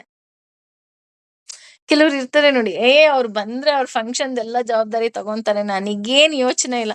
ಯಾರಾದ್ರೂ ಏನಾದ್ರು ಕೇಳಿದ್ರೆ, ಅವ್ನ್ ಇದನ್ನೆಲ್ಲ ಅವನಿಗೆ ಕೇಳಪ್ಪ. ಈಗ ಉದಾಹರಣೆ, ಸಾಮಾನ್ಯವಾಗಿ ಹೆಣ್ಮಕ್ಳ ಮನೆಗೆ ಅಣ್ಣಂದ್ರು ಬಂದ್ರೆ ಇರುತ್ತೆ. ಅಣ್ಣಂಗ್ ಕೇಳ್ಬಿಡು, ಅಣ್ಣಂಗ್ ಮಾಡ್ಬಿಡು, ಅಣ್ಣಂಗ್ ಹೇಳು. ಅಂದ್ರೆ ಆ ಜವಾಬ್ದಾರಿನೇ ಇಲ್ಲ. ಅದೇ ರೀತಿ ನಾವ್ ಯಾರ್ ಮೇಲೆ ಎಲ್ಲಾ ಜವಾಬ್ದಾರಿ ಕೊಡ್ಬೇಕಪ್ಪ ಅಂದ್ರೆ ಭಗವಂತನ ಮೇಲೆ. ಭಗವಂತ, ಎಲ್ಲ ನನ್ನ ಜೀವನದ ಸರ್ವ ಜವಾಬ್ದಾರಿಯೂ ಸಹ ನಿನ್ನದೇ ತಂದೆ. ನಿನಗ್ ಹೇಗ್ ಬೇಕೋ ಹಾಗೆ ನನ್ನನ್ನ ನಡೆಸ್ಕೊಂಡು ಹೋಗು. ಹಾಗೇನೆ ಜ್ಞಾನ ಯೋಗ ವ್ಯವಸ್ಥಿತಿ ಅಂದ್ರೆ ಜ್ಞಾನ ಅನ್ನೋದೇ ನಮಗೆ ಉಪಾಯವಾಗಿರ್ಬೇಕು. ನಮಗೆ ಯಾವುದೇ ರೀತಿಯಾದಂತಹ ಸಮಸ್ಯೆಗಳು ಬಂದಾಗ ಅದಕ್ಕೆ ಉಪಾಯ ಅಥವಾ ಪರಿಹಾರ ಎಲ್ಲಿದೆ ಅಂದ್ರೆ ಜ್ಞಾನದಲ್ಲಿ ಇರಬೇಕು. ನಾನ್ ದೇವ್ರನ್ ಕಾಣಬೇಕು ಅಂದಾಗ್ಲೂ ಅಷ್ಟೇ ಈ ಜ್ಞಾನದ ದೀಪವನ್ನ ನಾನು ಹೊತ್ತಿ ಹಿಡಿಬೇಕೇ ವಿನಃ ಅಜ್ಞಾನ ಅನ್ನೋ ಕತ್ತಲಲ್ಲಿ ಹೋದಾಗ ನನಗೆ ದೇವ್ರು ಕಾಣೋದಿಕ್ಕೆ ಸಾಧ್ಯನೇ ಇಲ್ಲ. ಉದಾಹರಣೆ, ನೀವ್ ಯಾರಿಗೋ ಸರ್ಪ್ರೈಸ್ ಕೊಡ್ತೀರಾ ಅಂದಾಗ ಒಂದು ಮನೆ ಪೂರ್ತಿ ಕತ್ಲಿರುತ್ತೆ, ನೀವು ಕಣ್ಣು ಮುಚ್ಕೊಂಡು ಹೋದಾಗ ಅವ್ರಿಗೆ ಇನ್ನೂ ಏನೂ ಕಾಣೋದಿಲ್ಲ. ಏನೂ ಕಾಣಲ್ಲ ಅಂದ್ರೆ ಅಲ್ಲೇನು ಇಲ್ಲ ಅಂತನಾ? ಇಲ್ಲ. ಲೈಟ್ ಹಾಕಿದ ತಕ್ಷಣ ಎಲ್ಲಾ ಕಾಣುತ್ತೆ. ಅದೇ ರೀತಿ ದೇವ್ರನ್ನ ಕಾಣಬೇಕು ಅಂದ್ರು ಅಷ್ಟೇ, ನಿಮಗೆ ಜ್ಞಾನ ಅನ್ನೋ ದೀಪ ನೀವು ಹಿಡ್ಕೊಂಡಾಗ ಅದೆಂತಹ ಅಂಧಕಾರ ಇದ್ರೂ ಸಹ ನಿಮಗೆ ತಿಳಿತಾ ಹೋಗುತ್ತೆ. ಯಾವಾಗ ಇದು ಸಾಧ್ಯನಪ್ಪ ಅಂದ್ರೆ ದೇವರ ಬಗ್ಗೆ ನಮಗೆ ತುಡಿತಾ ಇರ್ಬೇಕು. ಅವನ ಬಗ್ಗೆ ತಿಳ್ಕೋಬೇಕು. ಅವ್ನು ಹಿಂಗಿದಾನೆ ಅಂತ ನಾನು ಜಸ್ಟ್ ಲೈಕ್ ಹೇಳ್ತೀವಲ್ಲ, ಜಸ್ಟ್ ಲೈಕ್ ಎ ಲವರ್. ಒಬ್ಬ ಪ್ರೇಯಸಿಗೆ ಅವನ ಪ್ರಿಯತಮನ ಬಗ್ಗೆ ತಿಳ್ಕೊಳ್ಳೋದಕ್ಕೆ ಎಷ್ಟು ಆಸಕ್ತಿ ಇರುತ್ತೋ ಅದ್ರ 100ರಷ್ಟು ನಮಗಿರ್ಬೇಕು. ಯಾಕೆ ಅಂತ ಅಂದ್ರೆ ಅವ್ನ್ ಹೆಂಗಿದಾನೆ, ಅವ್ನ್ ನನಗೆ ಇಷ್ಟೊಂದೆಲ್ಲ ಹೆಲ್ಪ್ ಮಾಡ್ತಾ ಇದ್ದಾನಲ್ಲ, ನನಗೆ ಉಸಿರು ಕೊಡ್ತಾ ಇದ್ದಾನೆ, ನನ್ನ ಒಳಗಡೆ ಇದ್ದು ನನ್ನ ಹೃದಯ ಬಡಿತವನ್ನ ನೋಡ್ಕೊಳ್ತಾ ಇದ್ದಾನೆ, ನನಗೊಂದು ಸ್ಥಾನ ಮಾನ, ನಾನ್ ಎಲ್ಲಿ ಸೇರ್ಬೇಕು, ನನ್ ಜೀವನದಲ್ಲಿ ಯಾರು ಬರ್ಬೇಕು, ಯಾರು ಹೋಗ್ಬೇಕು, ಎಲ್ಲ ಅವನಿಗೆ ಗೊತ್ತಲ್ವಾ. ಅವ್ನ್ ಹೆಂಗಿದಾನೆ ನಾನ್ ನೋಡ್ಬೇಕಪ್ಪ. ಆಬ್ವಿಯಸ್ಲಿ ಅಲ್ವಾ. ನಮಗ್ ಯಾರೋ ಒಂದು ಚಿಕ್ಕ ಹಣದ ಸಹಾಯ ಮಾಡಿದ್ರೇನೆ ನಾವ್ ಸಾಯೋವರೆಗೂ ಅವ್ರನ್ನ ನೆನ್ಪಿಟ್ಕೊಂಡಿರ್ತೀವಿ. ಅಯ್ಯೋ, ಅವ್ರು ನನಗ್ ಸಹಾಯ ಮಾಡಿದ್ರು, ಅವ್ರು ನನಗ್ ಸಹಾಯ ಮಾಡಿದ್ರು. ಹಾಗಿರ್ಬೇಕಾದ್ರೆ ನಿಮ್ಗೆ ಜೀವನವನ್ನೇ ಕೊಟ್ಟವನು ಹೇಗಿದ್ದಾನೆ, ಹೇಗೆಲ್ಲ ಇದ್ದಾನೆ ಅಂತ ತಿಳ್ಕೊಳ್ಳೋ ತುಡಿತ ನಮ್ಮಲ್ಲಿ ಇರ್ಬೇಕಲ್ವಾ. ಅವ್ನ್ ಹೆಂಗಿದಾನೆ ನಾನ್ ನೋಡ್ಬೇಕು.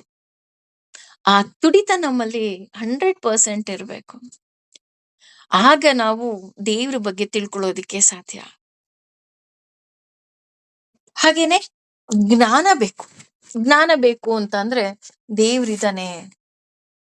ಈಗ ಭಗವದ್ಗೀತೆ ಅಥವಾ ಭಾಗವತ ಅಥವಾ ಪುರಾಣಗಳು ಇದನ್ನೆಲ್ಲ ಕೇಳ್ತೀವಿ ಅಂದಾಗ ನಾವು ಆಸೆಯಿಂದ ಕೇಳಬೇಕು. ಯಾವ ಆಸೆ ಇರ್ಬೇಕು? ನನಗೇನೋ ಸಂಪತ್ತು ಬರುತ್ತೆ ಅಂತನ ಅಲ್ಲ. ಭಗವಂತ ಏನ್ ಹೇಳಿದನಪ್ಪ ಇದ್ರಲ್ಲಿ? ಅಯ್ಯೋ, 15 ಅಧ್ಯಾಯದಲ್ಲಿ ಅಷ್ಟೊಂದ್ ಹೇಳಿದಾನೆ, ಇನ್ನು 16, 17, 18 ಇನ್ನೇನ್ ಹೇಳ್ಬಿಡ್ತಾನೆ ನನಗೆ. ಜೀವನದ ಆ ಸತ್ಯ ಹೇಗಿದೆ ಅಂತ ತಿಳ್ಕೋಬೇಕು, ನಾನ್ ನೋಡ್ಬೇಕು, ನಾನ್ ತಿಳ್ಕೋಬೇಕು ಅನ್ನೋ ಹಂಬಲ ನನ್ನಲ್ಲಿ ಇರಬೇಕು. ಎಷ್ಟು ಚೆನ್ನಾಗಿ ಹೇಳ್ತಾರೆ ಅಂದ್ರೆ, ಜ್ಞಾನ ಯೋಗ ಅಂದ್ರೆ ಒಂದು ಜ್ಞಾನ ಮಾರ್ಗದಲ್ಲಿ ಹೋಗ್ಬೇಕು, ಇನ್ನೊಂದು ಕರ್ಮ ಯೋಗದಲ್ಲಿ ಹೋಗ್ಬೇಕು. ಅಂದ್ರೆ ಇದ್ ಎರಡರಲ್ಲಿ ಹೋದಾಗ ಮಾತ್ರ ನಾನು ದೇವರನ್ನ ನೋಡೋದಿಕ್ಕೆ ಸಾಧ್ಯ. ನಾನು ಏನೆಲ್ಲ ಮಾಡ್ತಾ ಇದ್ದೀನಿ ಅಷ್ಟನ್ನೂ ಸಹ ನಾನು ಭಗವಂತನಿಗೆ ಅರ್ಪಿಸ್ಬೇಕು. ಸರ್ವಂ ಶ್ರೀ ಕೃಷ್ಣಾರ್ಪಣಮಸ್ತು. ಭಗವಂತ, ನನ್ನಿಂದ ಏನೇ ತಪ್ಪಾಗಿದ್ರು ಕ್ಷಮಿಸ್ಬಿಡಪ್ಪ, ಐ ಆಮ್ ಸಾರಿ. ಖಂಡಿತ ತಪ್ಪೇನೂ ಇಲ್ಲ. ಯಾಕೆ ಅಂದ್ರೆ ಉಸಿರು ಹೆಸರು ಎರಡೂ ಕೊಟ್ಟಿರೋನು ಅವನೇ ಅಂತ ಅಂದ ಮೇಲೆ ಅವನಿಗೆ ನಾವು ಶರಣಾಗೋದ್ರಲ್ಲಿ ತಪ್ಪೆಲ್ಲಿಂದ ಬಂತು?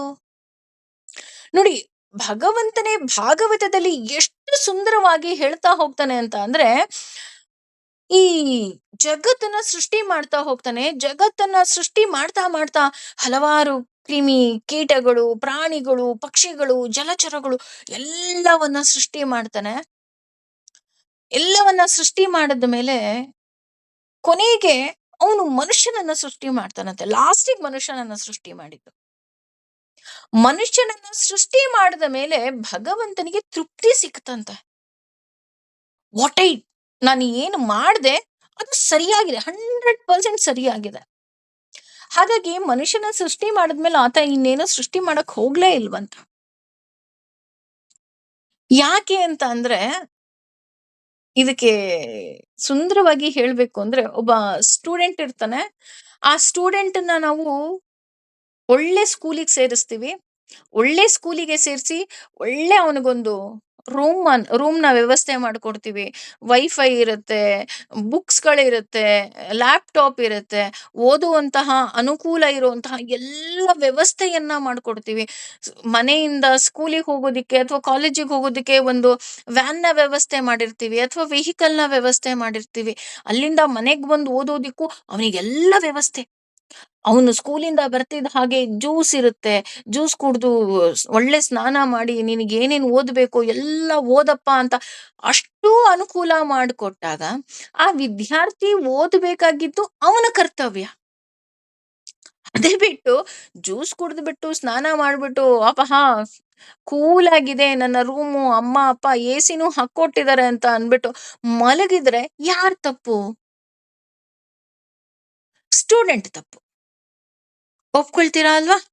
ಅದೇ ರೀತಿ ಇಲ್ಲಿ ಭಗವಂತ ನಮಗೆ ಭೂಮಿಗೆ ಕಳಿಸ್ತಾನೆ. ಯಾಕೆ ಭೂಮಿಗೆ ಕಳಿಸ್ತಾನೆ ಅಂದ್ರೆ, ಭಗವಂತನನ್ನ ತಿಳಿದು ಮತ್ತೆ ನೀ ಮರಳಿ ಬಾ ಅಂತ. ನಾವ್ ಅದು ಬಿಟ್ಟು ನಾವ್ ಇಲ್ಲಿರೋದೆಲ್ಲ ಎಂಜಾಯ್ ಮಾಡ್ಕೊಂಡು ಆರಾಮಾಗಿ ಆ ವಿದ್ಯಾರ್ಥಿ ಮಲಗದ ಹಾಗೆ ಮಲಗಿದ್ರೆ ಏನ್ ಹೇಳ್ತೀವಿ? ಅಯ್ಯೋ! ಮೂರ್ಖ, ಮುಟ್ಟಾಳ, ನಿಮ್ಮಪ್ಪ, ಅಮ್ಮ ಅಷ್ಟೆಲ್ಲಾ ಮಾಡಿದ್ರು, ನೀನು ಅದನ್ನೆಲ್ಲ ಬಿಟ್ಟು ನೀನು ಮಲ್ಕೊಂಡು ಟೈಮ್ ವೇಸ್ಟ್ ಮಾಡಿದ್ಯಲ್ಲ, ನಿನಗ್ ಬುದ್ಧಿ ಇಲ್ವಾ ಅಂತ ಹೇಗೆ ಬೈತೀವಿ, ಸೇಮ್ ಆಸ್ ಇಟ್ ಈಸ್ ಈಗ ನಮಿಗ್ ನಾವೇ ಬೈಕೋಬೇಕು. ಅಯ್ಯೋ! ಮೂರ್ಖ, ಮುಟ್ಟಾಳ ನಾನೇ. ಯಾಕೆ ಅಂದ್ರೆ, ನಾನು ಭಗವಂತನ ಬಗ್ಗೆ ತಿಳ್ಕೊಳ್ಳುವಂತಹ ಒಂದು ಚಿಕ್ಕ ಪ್ರಯತ್ನ ಮಾಡ್ಲಿಲ್ಲ. ನಾನೂ ಸಹ ಚಿಕ್ಕ ಪ್ರಯತ್ನವನ್ನ ಮಾಡಿದ್ರೆ ನನಗೂ ಸಹ ಮೋಕ್ಷ ಸಿಕ್ತಿತ್ತು, ಮುಕ್ತಿ ಸಿಕ್ತಿತ್ತು. ನೋಡಿ. ಸೊ, ಹಾಗೆ ಇದು ಯಾವಾಗ ಸಾಧ್ಯ ಅಂದ್ರೆ, ನಮ್ಮ ಜೀವನ ಶೈಲಿ ಬದಲಾಗ್ತಾ ಹೋಗ್ಬೇಕು. ನಾವು ಮಾಡೋ ಎಲ್ಲ ಕೆಲಸ ಎಲ್ರಿಗೂ ಇಷ್ಟ ಆಗೋದಿಲ್ಲ. ನಾವ್ ಎಷ್ಟೇ ಕೆಲಸ ಮಾಡಿದ್ರುನು ಅದ್ರಲ್ಲಿ ಯಾರಾರು ಯಾವುದಾದ್ರೂ ಒಂದು ಕೊಂಕನ್ನಂತೂ ತೆಗೆದು ಹೇಳೇ ಹೇಳ್ತಾರೆ. ಆದ್ರೆ ನಾವು ಮಾಡೋ ಕೆಲಸ ಅವನಿಗಿಷ್ಟ ಆಗ್ಬೇಕು. ಯಾರಿಗೆ? ಶ್ರೀಹರಿಗೆ. ಶ್ರೀಹರಿ ಪ್ರಿಯತಾಂ. ನೀವು ಒಬ್ರಿಗೆ ಏನೆಲ್ಲಾ ಕೊಟ್ರುನು ಅವ್ರಿಗೆ ಇಷ್ಟಪಡ್ಸೋದಕ್ಕೆ ಸಾಧ್ಯನೇ ಇಲ್ಲ. ಈಗ ಒಬ್ರು ತುಂಬಾ ಶ್ರೀಮಂತರಿರ್ತಾರೆ. ಅವ್ರಿಗೆ ಕರ್ಕೊಂಬಂದು ನೀವು ರೇಷ್ಮೆ ಸೀರೆ ಕೊಟ್ಟು ನೀವು ಕಳಿಸಿದ್ರುನು, ಅಯ್ಯೋ! ಈ ಕಲರ್ ನನ್ನ ಹತ್ರ ಇತ್ತು ಅಂತ ಅಂತಾನೆ ವಿನಃ, ನೀವೆಷ್ಟು ಕಷ್ಟಪಟ್ಟು ಅವ್ರಿಗೆ ತಂದು ಕೊಟ್ಟಿದ್ರಿ ಅಂತ ಅವ್ರಿಗೇನಾದ್ರು ಗೊತ್ತಾಗತ್ತಾ? ಖಂಡಿತ ಗೊತ್ತಾಗಲ್ಲ. ಆದ್ರೆ ನೀವು ಮಾಡೋ ಕೆಲ್ಸ ಯಾರಿಗಿಷ್ಟ ಆಗ್ಬೇಕು? ಅವ್ನಿಗೆ. ಒಂದು ಆತ್ಮಕ್ಕೆ, ಇನ್ನೊಂದು ಪರಮಾತ್ಮನಿಗೆ. ಅವನಿಗಿಷ್ಟ ಆದ್ರೆ ಸಾಕು. ಅದ್ರ ಜೊತೆ ಹೇಗಿರ್ಬೇಕು? ನಿಷ್ಕಾಮವಾಗಿ ಮಾಡಬೇಕು. ಮಕ್ಳನ್ನ ಸಾಕ್ತಾ ಇದ್ದೀರಾ? ನಿಷ್ಕಾಮ. ಅತ್ತೆ ಮಾವನನ್ನ ನೋಡ್ಕೊಳ್ತಾ ಇದ್ದೀರಾ? ಅಪ್ಪ ಅಮ್ಮನನ್ನ ನೋಡ್ಕೊಳ್ತಾ ಇದ್ದೀರಾ? ಅಥವಾ ಯಾರಿಗಾದ್ರೂ ಸೇವೆ ಮಾಡ್ತಾ ಇದ್ದೀರಾ? ಅದು ಎಲ್ಲವುದೂ ಸಹ ನಿಷ್ಕಾಮವಾಗಿ ಇರ್ಬೇಕು. Without any expectation. ಅದು ಸಹ ನಾವು ಅವನಿಗೆ ಯಾಕಷ್ಟು ಶರಣಾಗ್ಬೇಕು ಅಂತ ಅಂದ್ರೆ, ಅವನು ಪ್ರತಿಯೊಂದನ್ನ ನಾವು ಕೇಳಕ್ಕಿಂತ ಮುಂಚೆನೆ ಅವನು ನಮ್ಮ ಜೀವನದಲ್ಲಿ ಕೊಟ್ಬಿಟ್ಟಿದಾನಲ್ವಾ? ಹಾಗಿರ್ಬೇಕಾದ್ರೆ ನಾವು ಏನೆಲ್ಲಾ ಮಾಡಬಹುದು ಅವನಿಗೆ ಅಂತ ನಾವು ಯೋಚನೆ ಮಾಡ್ಬೇಕಾಗತ್ತೆ. ಅಥವಾ ನಾವು ನಿಂತಲ್ಲೇ ನಿಂತು ಯೋಚನೆ ಮಾಡ್ಬೇಕಾಗತ್ತೆ. Whether what I am doing that is right or wrong ಅಂತ. ನನ್ನ ಕರ್ತವ್ಯ ನಾನು ಮಾಡ್ಬೇಕು. ಅಷ್ಟೇ. ನಾವ್ ಏನೇ ಕೆಲಸ ಮಾಡಿದ್ರುನು ಸಹ ಅಲ್ಲಿ ಜಸ್ಟ್ ನನ್ನ ತಲೆಯಲ್ಲಿ ಒಂದಿರ್ಬೇಕು. ಅದು ನನ್ನ ಕರ್ತವ್ಯ. ಹಾಗೆ ನೆಕ್ಸ್ಟು ದಾನಂ. ದಾನ ಅಂತ ಅಂದ್ರೆ ಹೃದಯ ಶ್ರೀಮಂತಿಕೆಯಿಂದ ದಾನ ಮಾಡ್ಬೇಕು. ನೀವ್ ಯಾರಿಗೇನೇ ಕೊಡ್ಲಿ, ಅದು ಯೋಗ್ಯವಾದ ವ್ಯಕ್ತಿಗೆ ಯೋಗ್ಯವಾದ ದಾನವನ್ನ ಮಾಡ್ತಾ ಹೋಗ್ಬೇಕು. ಹೀಗೆ ಅಂದ್ರೆ ಒಳ್ಳೆ ಕಾಲದಲ್ಲಿ, ಒಳ್ಳೆ ಜಾಗದಲ್ಲಿ, ಒಳ್ಳೆ ವ್ಯಕ್ತಿಗೆ ಒಳ್ಳೆಯ ವಸ್ತುವಿನ ದಾನವನ್ನ ಕೊಡ್ಬೇಕು. ಆ ದಾನ ಕೊಡುವ ವಸ್ತು ಅವರ ಉಪಯೋಗಕ್ಕೆ ಬರಬೇಕು. ಈ ದಾನದ ವಸ್ತುವಿನಿಂದ ನೀವು ಅಸುರಿ ಸಂಪತ್ತನ್ನು ಪಡಿಬಹುದು ಹಾಗೂ ದೈವಿ ಸಂಪತ್ತನ್ನು ಸಹ ಪಡಿತಾ ಹೋಗ್ಬೋದು. ಹೇಗೆ ದಾನ ಮಾಡಿದ್ರೆ ಬರೀ ಒಳ್ಳೇದೇ ಆಗತ್ತೆ ಅಂತ ಅಂದ್ರಿ, ನೀವ್ ನೋಡಿದ್ರೆ ಅಸುರಿ ಸಂಪತ್ತು ಬರುತ್ತೆ ಅಂತಿದ್ದೀರಾ ಹೇಗೆ? ಹೇಗೆ ಅಂತಂದ್ರೆ ನಾವೆಲ್ಲರೂ ಸಾಮಾನ್ಯವಾಗಿ ಮಾಡೋ ಅಂಥದ್ದು ಆ ಏನಂತಾರ? ಈಗ ಕುಂಕುಮ ಕೊಡ್ಬೇಕಾದ್ರೆ ಏನ್ ಮಾಡ್ತೀವಿ ಗೊತ್ತಾ?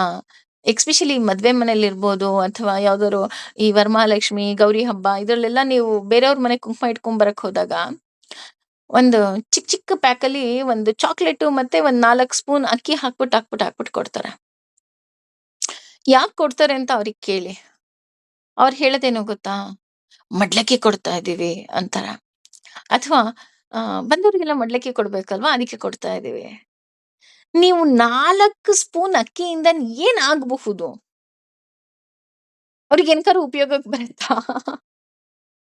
ಅಲ್ಲ ನಾವ್ ಯೋಚನೆ ಮಾಡೋದಿಲ್ಲ ಅನ್ನೋದಕ್ಕೆ. ಅದಕ್ಕಿಂತ ಹೆಚ್ಚಾಗಿ ಒಂದು ಪ್ಲಾಸ್ಟಿಕ್ ಅಂದ್ರೆ ಪೊಲ್ಯೂಷನ್ ಜಾಸ್ತಿ ಮಾಡ್ತೀವಿ ಅಷ್ಟೇನೆ. ಆ 40 ಜನಕ್ಕೆ ಕೊಡೋ ಅಕ್ಕಿನ ಯಾರಿಗೋ ಒಬ್ರಿಗೋ ಅಥವಾ ಇಬ್ರಿಗೋ ಕೈ ತುಂಬಾ ಕೊಡ್ಬೋದಲ್ವಾ? ಅಟ್ ಲೀಸ್ಟ್ ಒಂದು ಹೊತ್ತು ಊಟ ಅವರು ಹೊಟ್ಟೆ ತುಂಬ ಊಟ ಮಾಡ್ತಾರೆ ಅಲ್ವಾ? ಆ ರೀತಿ ಯಾಕೆ ಯೋಚನೆ ಮಾಡೋದಿಲ್ಲ? ಒಂದು. ಇನ್ನೊಂದು ಆ ಈಗ ಉದಾಹರಣೆ ಸೀರೆಯನ್ನ ದಾನ ಕೊಡ್ಬೇಕು ಅಥವಾ ಪಂಚೆಯನ್ನು ದಾನ ಕೊಡ್ಬೇಕು ಅಂತ ಅನ್ಕೊಳ್ಳೋಣ. ನಾವು ಅಂಗಡಿಗೆ ಹೋಗಿ ಏನ್ ಕೇಳ್ತೀವಿ? ನಾವು ಪೂಜೆ ಮಾಡಿಸ್ತಾ ಇದ್ದೀವಿ. ಇವತ್ತು ನಮ್ಮ ಮನೇಲಿ ಹೋಮ ಇದೆ, ಪೂಜೆ ಇದೆ, ಪುನಸ್ಕಾರ ಇದೆ. ಆ ಪಂಚೆ ಕೊಡಿ.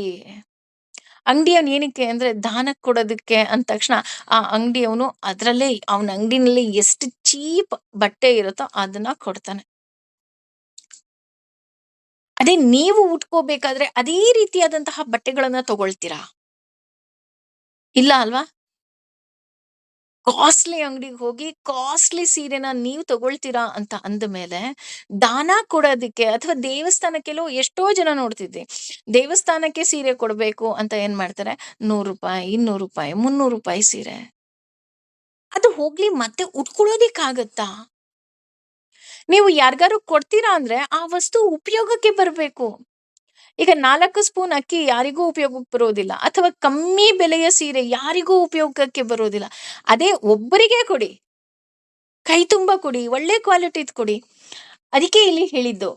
ಈಗ ನಾವು ಎಲ್ಲ ಚೀಪ್ ಚೀಪ್ ಯೋಚನೆ ಮಾಡಿದಾಗ ನಮಗೆ ಆಸುರಿ ಸಂಪತ್ತೇ ಬರ್ತಾ ಹೋಗುತ್ತೆ. ಅದೇ ನಾವು ಇಲ್ಲಪ್ಪ ಬೆಸ್ಟ್ ಅಂತ ನಾವು ಹುಡುಕ್ದಾಗ ಅಲ್ಲಿ ದೈವಿ ಇದು ಬರ್ತಾ ಹೋಗುತ್ತೆ. ಅದಕ್ಕಿಂತ ಹೆಚ್ಚಾಗಿ ಏನು ಅಂದ್ರೆ ನಾವು ದಾನ ಮಾಡುವಂತಹ ವಸ್ತುಗಳು ಭಗವಂತನಿಗೆ ಇಷ್ಟ ಆಗ್ಬೇಕು. ಅಯ್ಯೋ ನಾನ್ 4 ಜನ ನೋಡ್ಲಿ, ನನಗೆ ಫೋಟೋಸ್ ಬೇಕು, ನಾನು ಇವ್ರಿಗೆ ಕೊಟ್ಟೆ ಅಂತ ಗೊತ್ತಾಗ್ಲಿ ಅಂತ ದಾನ ಮಾಡೋದಲ್ಲ. ಭಗವಂತನ ಪ್ರೀತಿಗೆ ನಾವು ದಾನ ಮಾಡಬೇಕು. ನಮ್ಮ ಬಳಿ ಏನಿದೆಯೋ ಅದನ್ನೇ ದಾನ ಮಾಡ್ಬೋದು. ಎಲ್ರೂ ರೇಷ್ಮೆ ಸೀರೆನೇ ದಾನ ಮಾಡ್ಬೇಕು, ರೇಷ್ಮೆ ಪಂಚೆಯನ್ನೇ ದಾನ ಮಾಡ್ಬೇಕು, ಅಥವಾ ಸಾವಿರಾರು ರೂಪಾಯಿ ದಾನ ಮಾಡ್ಬೇಕು, ಖಂಡಿತ ಇಲ್ಲ. ನಿನ್ನ ಬಳಿ ವಿದ್ಯೆ ಇದೆಯಾ, ವಿದ್ಯೆಯನ್ನ ದಾನ ಮಾಡು. ಅಥವಾ ಕೊನೆ ಪಕ್ಷ ಯಾರೋ ಕಷ್ಟದಲ್ಲಿ ಇದ್ದೀರಾ, ಅವರಿಗೆ ಅಭಯವನ್ನ ದಾನ ಮಾಡ್ಬೋದು. ಈ ರೀತಿ ನಮ್ಮ ಬಳಿ ಏನಿದೆಯೋ ಅದನ್ನೇ ದಾನ ಮಾಡ್ಬೋದು. ವಿದ್ಯೆ, ಅಭಯ, ಇದು ದುಡ್ಡು ಕೊಟ್ರು ಸಿಗದೇ ಇರುವಂತಹ ವಸ್ತುಗಳು, ಇದನ್ನ ದಾನ ಮಾಡಬೇಕು.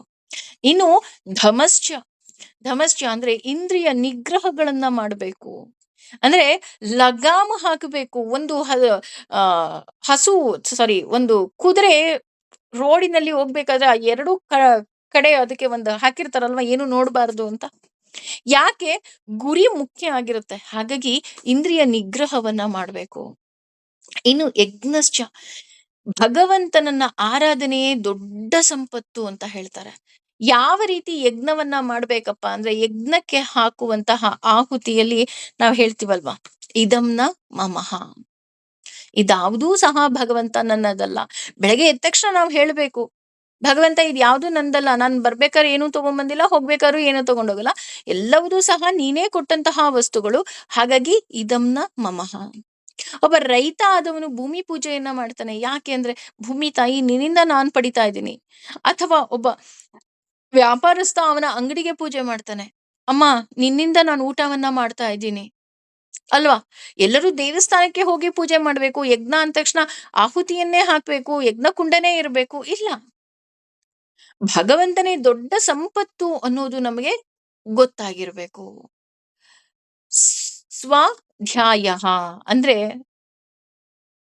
ಅಧ್ಯಯನ ಮಾಡ್ತಾ ಇರ್ಬೇಕು, ಭಗವಂತನ ಬಗ್ಗೆ ತಿಳ್ಕೊಳ್ತಾ ಇರ್ಬೇಕು. ಎಷ್ಟು ತಿಳ್ಕೊಂಡ್ರೂ ಸಹ ತಪ್ಪು. ಸಾರಿ, ಎಷ್ಟು ತಿಳ್ಕೊಂಡ್ರೂ ಸಹ ಸಾಲೋದಿಲ್ಲ. ಹಾಗಾಗಿ ನಾವು ಪ್ರತಿದಿನ ಪ್ರತಿ ಕ್ಷಣನೂ ಸಹ ನಾವು ಭಗವಂತನನ್ನ ತಿಳಿದುಕೊಳ್ಳುವಂತಹ ಕೆಲಸವನ್ನ ಮಾಡಬೇಕು. ಹಾಗೆ ತಪಃ ಅಂತ ಅಂದ್ರೆ ದೇಹವನ್ನ ದಂಡಿಸೋದು. ಅಂದ್ರೆ ಈಗ ಏಕಾದಶಿಯ ವ್ರತ ಇರಬಹುದು, ಅಥವಾ ಆ ಮೌನಾಚರಣೆ ಇರ್ಬೋದು. ಇದರಿಂದ ನಾವು ದೇಹವನ್ನ ದಂಡಿಸ್ಬೇಕಾಗತ್ತೆ. ಹಾಗೆ ಆರ್ಜವಂ, ಒಳಗೂ ಹೊರಗೂ ಒಂದೇ ರೀತಿ ಇರೋದು. ಅಂದ್ರೆ ನನ್ನ ಮನಸ್ಸಿನಲ್ಲಿ ಏನಿದೆ ಅದನ್ನೇ ಮಾತಾಡ್ಬೇಕು, ನಾನು ಏನ್ ಮಾತಾಡ್ಕೊಂತೀನೋ ಅದನ್ನೇ ಮನಸ್ಸಲ್ಲಿ ಇಟ್ಕೋಬೇಕು.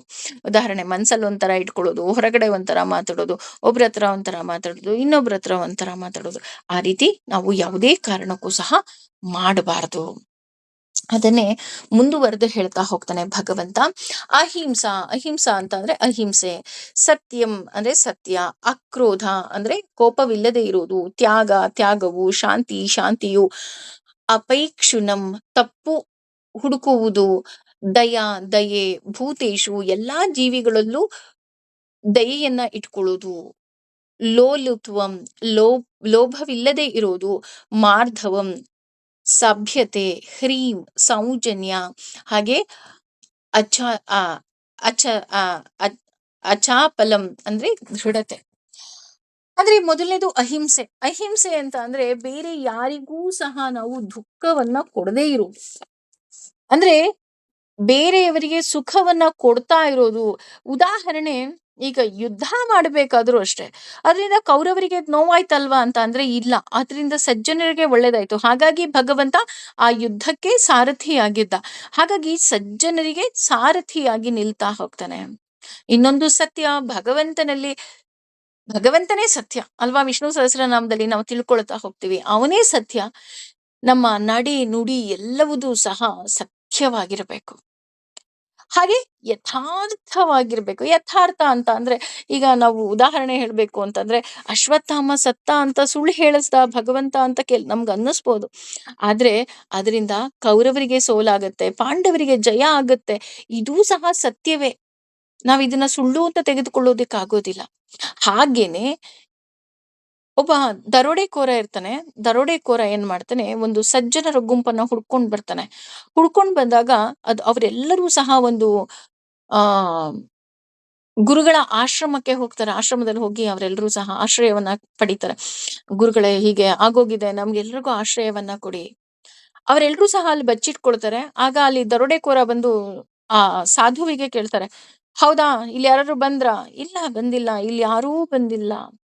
ಹಾಗಿದ್ರೆ ಸನ್ಯಾಸಿ ಸುಳ್ಳು ಹೇಳದ್ನಾ ಅಂತ ಅಂದ್ರೆ ಇಲ್ಲ, ಅವರು ಅಷ್ಟು ಜನ ಸಜ್ಜನರ ರಕ್ಷಣೆ ಮಾಡ್ದ. ಹಾಗಾಗಿ ಅದು ಅಲ್ಲಿ ಸತ್ಯ ಅಂತಾನೆ ಪರಿಗಣಿಸುತ್ತೆ. ಹಾಗಾಗಿ ನಾವು ಆದಷ್ಟು ಸತ್ಯ ಮಾರ್ಗದಲ್ಲಿ ಇರಬೇಕು.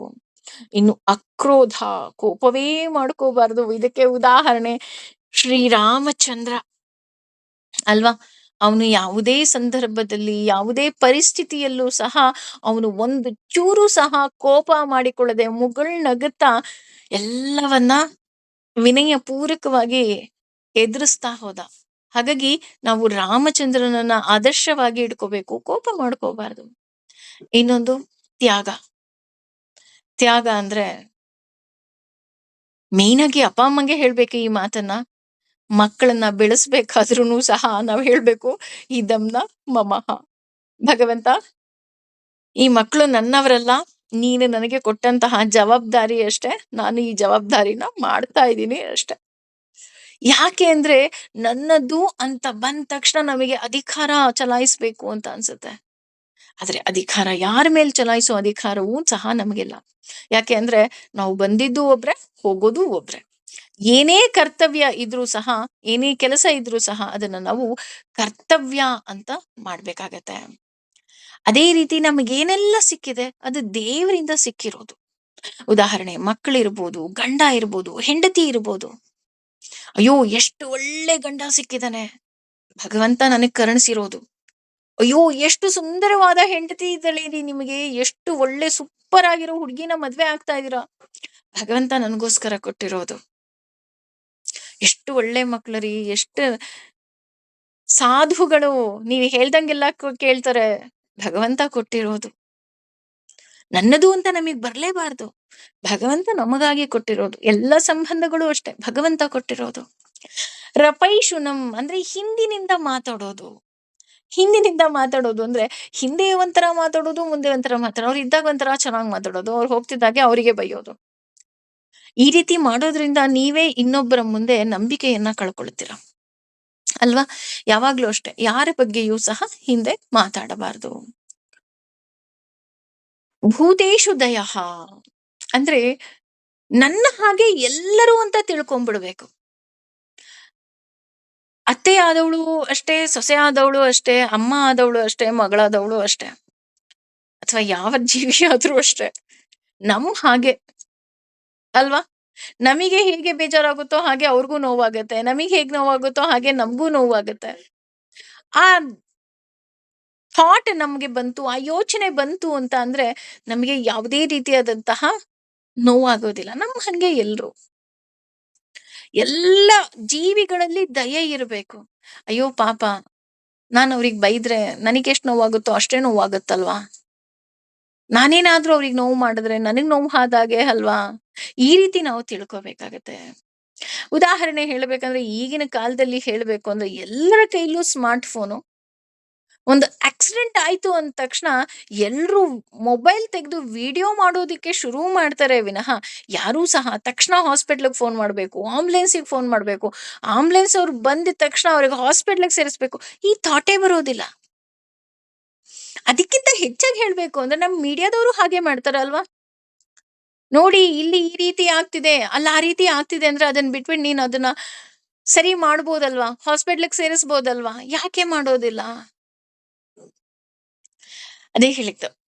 ಆದ್ರೆ ಇದಕ್ಕೂ ಸಹ ರಾಮಚಂದ್ರನೇ ಉದಾಹರಣೆ ಬಾಗಿ ಬರ್ತಾನೆ. ಯಾಕೆ ಅಂದ್ರೆ ಜಟಾಯು ಅವನ ಜೊತೆ ಇದ್ದಿದ್ದು ತುಂಬಾ ಕಮ್ಮಿ. ಕಾಡಿನಲ್ಲಿ ಅವನೂ ಸಹ ಒಂದು ಪಕ್ಷಿಯಾಗಿ ರಾಮಚಂದ್ರನ ಜೊತೆ ಇದ್ದ ಅಷ್ಟೆ. ಆದ್ರೆ ಜಟಾಯು ಸತ್ತಾಗ ರಾಮಚಂದ್ರ ಜಟಾಯುಗೆ ಅಂತ್ಯಕ್ರಿಯೆ ಮಾಡ್ತಾನೆ. ಯಾಕೆ ಅಂತ್ಯಕ್ರಿಯೆ ಮಾಡ್ತಾನೆ? ಅವನಲ್ಲಿ ಅಷ್ಟೊಂದು ಕರುಣೆ ಇತ್ತು. ನನ್ನವ್ರು, ಅಯ್ಯೋ ನನ್ನ ಹಾಗೆ ಅಲ್ವಾ? ನೋಡಿ ಅದಕ್ಕೆ ಹೇಳಿದ್ದು ರಾಮನಿಂದ ಕಲಿಯೋದು ಸಾಕಷ್ಟು ಇದೆ. ನಾವು ಮೊಬೈಲ್ ನೋಡ್ಕೊಂಡು ವಿಡಿಯೋ ಮಾಡೋದಕ್ಕಿಂತ ಅವರಿಗೆ ನಮ್ಮ ಕೈಯಲ್ಲಿ ಎಷ್ಟು ಸಹಾಯ ಆಗುತ್ತೋ ಅಷ್ಟೂ ಸಹಾಯವನ್ನ ನಾವು ಮಾಡಬಹುದಲ್ವಾ? ಯಾಕೆ ಮಾಡೋದಿಲ್ಲ? ಇನ್ನು ಲೋಲುಪ ಅಂತ ಅಂದ್ರೆ ಆಸೆ. ಬೇಕು ಬೇಕು ಬೇಕು ಬೇಕು ಬೇಕು ಬೇಕು ಬೇಕು ಬೇಕು ಬೇಕು. ಆದ್ರೆ ಅಲೋಲುಪ ಅಂದ್ರೆ ಆಸೆನೇ ಇರಬಾರ್ದು, ಆಸೆ ಪಡಬಾರ್ದು. ಆದ್ರೆ ಒಂದಾಸೆ ಇರಬೇಕು, ನನಗೆ ಭಗವಂತ ಬೇಕು ಅನ್ನೋದು. ಹಾಗಾಗಿ ಭಗವಂತನೇ ಎಲ್ಲ ಅಂತ ಅಂದಾಗ ಯಾವಾಗ ನಾವು ಶರಣಾಗ್ತೀವಿ, ನಮ್ಮ ಜೀವನದಲ್ಲಿ ನಮಗೆ ಗೊತ್ತಾಗ್ತಾ ಹೋಗುತ್ತೆ, ಈ ಹೊರಗಿನ ಸಂಪತ್ತಿನಿಂದ ಬರುವಂತಹ ಎಲ್ಲಾ ವಸ್ತುವಿನ ಖುಷಿ ನನಗೆ ದುಃಖವನ್ನೇ ಕೊಡುತ್ತೆ ವಿನಃ ಸುಖ ಕೊಡೋದಕ್ಕೆ ಸಾಧ್ಯ ಇಲ್ಲ. ಉದಾಹರಣೆ 50 ಗ್ರಾಮ್ ಗೋಲ್ಡ್ ತಗೊಂಡು ನನಗೆ ಲಾಂಗ್ ನೆಕ್ಲೆಸ್ ಗಿಫ್ಟ್ ಕೊಟ್ರು, ವಾವ್ ಸೂಪರ್, ನನ್ನ ಗಂಡ ಸೂಪರ್ ಅಂತ ನಮ್ಗೆ ಅನ್ಸುತ್ತೆ. ಆದ್ರೆ ಅದಕ್ಕೆ ಕಳೆದು ಹೋದಾಗ ಗಂಡನೂ ಬೈತಾನೆ, ನಮಗೂ ನೋವಾಗತ್ತೆ. ಅದೇ ಬೇಡಪ್ಪ ನನಗೆ ಗಂಡನ ಪ್ರೀತಿ ಒಂದೇ ಸಾಕು ಅಂತ ಅಂದ್ರೆ ಖಂಡಿತ ಯಾವತ್ತೂ ನೋವಾಗೋದಕ್ಕೆ ಸಾಧ್ಯನೇ ಇಲ್ಲ. ಅದಕ್ಕೇನೆ ಹೊರಗಡೆಯಿಂದ ಯಾವ ವಸ್ತುನೇ ಸಿಕ್ಕರೂ ಸಹ ಅಲ್ಲಿ ನಮಗೆ ನೋವೇ ಸಿಗ್ತಾ ಹೋಗುತ್ತೆ. ಇನ್ನು ಮಾರ್ಧವ ಅಂದ್ರೆ ಮೃದುತ್ವ. ನಮ್ಮ ನಡೆಯಿಂದ, ನಮ್ಮ ನುಡಿಯಿಂದ, ನಮ್ಮ ಮಾತಿನಿಂದ ಯಾರಿಗೂ ಸಹ ನೋವುಂಟಾಗ್ಬಾರ್ದು. ನಾನು ನಾನು ತುಂಬಾ ಸಾಫ್ಟು, ಆದ್ರೆ ನನ್ನಿಂದ ಆ ವ್ಯಕ್ತಿಗೆ ತೃಪ್ತಿನೇ ಸಿಕ್ಕೋದಿಲ್ಲ. ಯಾವಾಗ್ಲೂ ಬೈತಾ ಇರ್ತಾರೆ. ಎಕ್ಸ್ ವೈ ಝೆಡ್ ಅಂತ ಅನ್ಕೊಳ್ಳೋಣ. ಏಕೆಂದ್ರೆ ಯಾವ ಸಂಬಂಧದ ಹೆಸರು ಸಹ ಇಲ್ಲಿ ಹಾಕೋದು ಬೇಡ. ನಾವ್ ಎಷ್ಟೇ ಪ್ರಯತ್ನ ಕೊಟ್ಟರು ಸಹ ಬೇರೆಯವರು ನಮಗ್ ಬೈತಾರೆ. ಇಲ್ಲ ಅಂತ ಇಲ್ಲ. ಅವ್ರಿಗೆ ನೋವಾಗುತ್ತೆ ಇಲ್ಲ ಅಂತ ಅಲ್ಲ. ಆದ್ರೆ ಭಗವಂತನಿಗೆ ಪ್ರೀತಿ ಆಗ್ಲಪ್ಪ, ನೋಡು ನೀನ್ ನನಗೆ ಈ ಜೀವನವನ್ನ ಕೊಟ್ಟಿದ್ಯಾ, ಹಾಗಾಗಿ ನಾನು ಪ್ರೀತಿಸ್ತಾ ಇದ್ದೀನಿ. ನನ್ನಿಂದ ಏನೇ ತಪ್ಪಾಗಿದ್ರು ಕ್ಷಮಿಸ್ಬಿಡು. ನೋಡು ನನ್ನ ಶಕ್ತಿ ಮೀರಿ ನಾನು ಪ್ರಯತ್ನ ಪಟ್ಟೆ. ಯಾಕೆ ಶಕ್ತಿ ಮೀರಿ ಪ್ರಯತ್ನ ಪಟ್ಟೆ ಅಂದ್ರೆ ನೀನು ನನಗೆ ಕೊಟ್ಟಂತಹ ಸಂಬಂಧ ಇದು. ಹಾಗಾಗಿ ನಾನು ಶಕ್ತಿ ಮೀರಿ ಪ್ರಯತ್ನ ಪಡ್ತಾ ಇದ್ದೀನಿ. ಇನ್ನೂ ಮೀರಿ ಅವರಿಗೆ ಇಷ್ಟ ಆಗ್ತಿಲ್ಲ ಅಂದ್ರೆ ನಾನೇನೂ ಮಾಡೋದಕ್ಕಾಗೋದಿಲ್ಲ ಭಗವಂತ. ಸರ್ವಂ ಶ್ರೀ ಕೃಷ್ಣಾರ್ಪಣಮಸ್ತು ಅಲ್ವಾ? ಎಲ್ಲರ ಜೀವನದಲ್ಲಿ ಎಷ್ಟೊಂದು ಸಂಬಂಧಗಳಿರುತ್ತೆ. ಅದಕ್ಕೆ ನಾವು ಎಷ್ಟೇ ನೀರು ಹಾಕಿದ್ರೂ ಸಹ ಅದಕ್ಕೆ ಬೆಲೆನೇ ಇರೋದಿಲ್ಲ.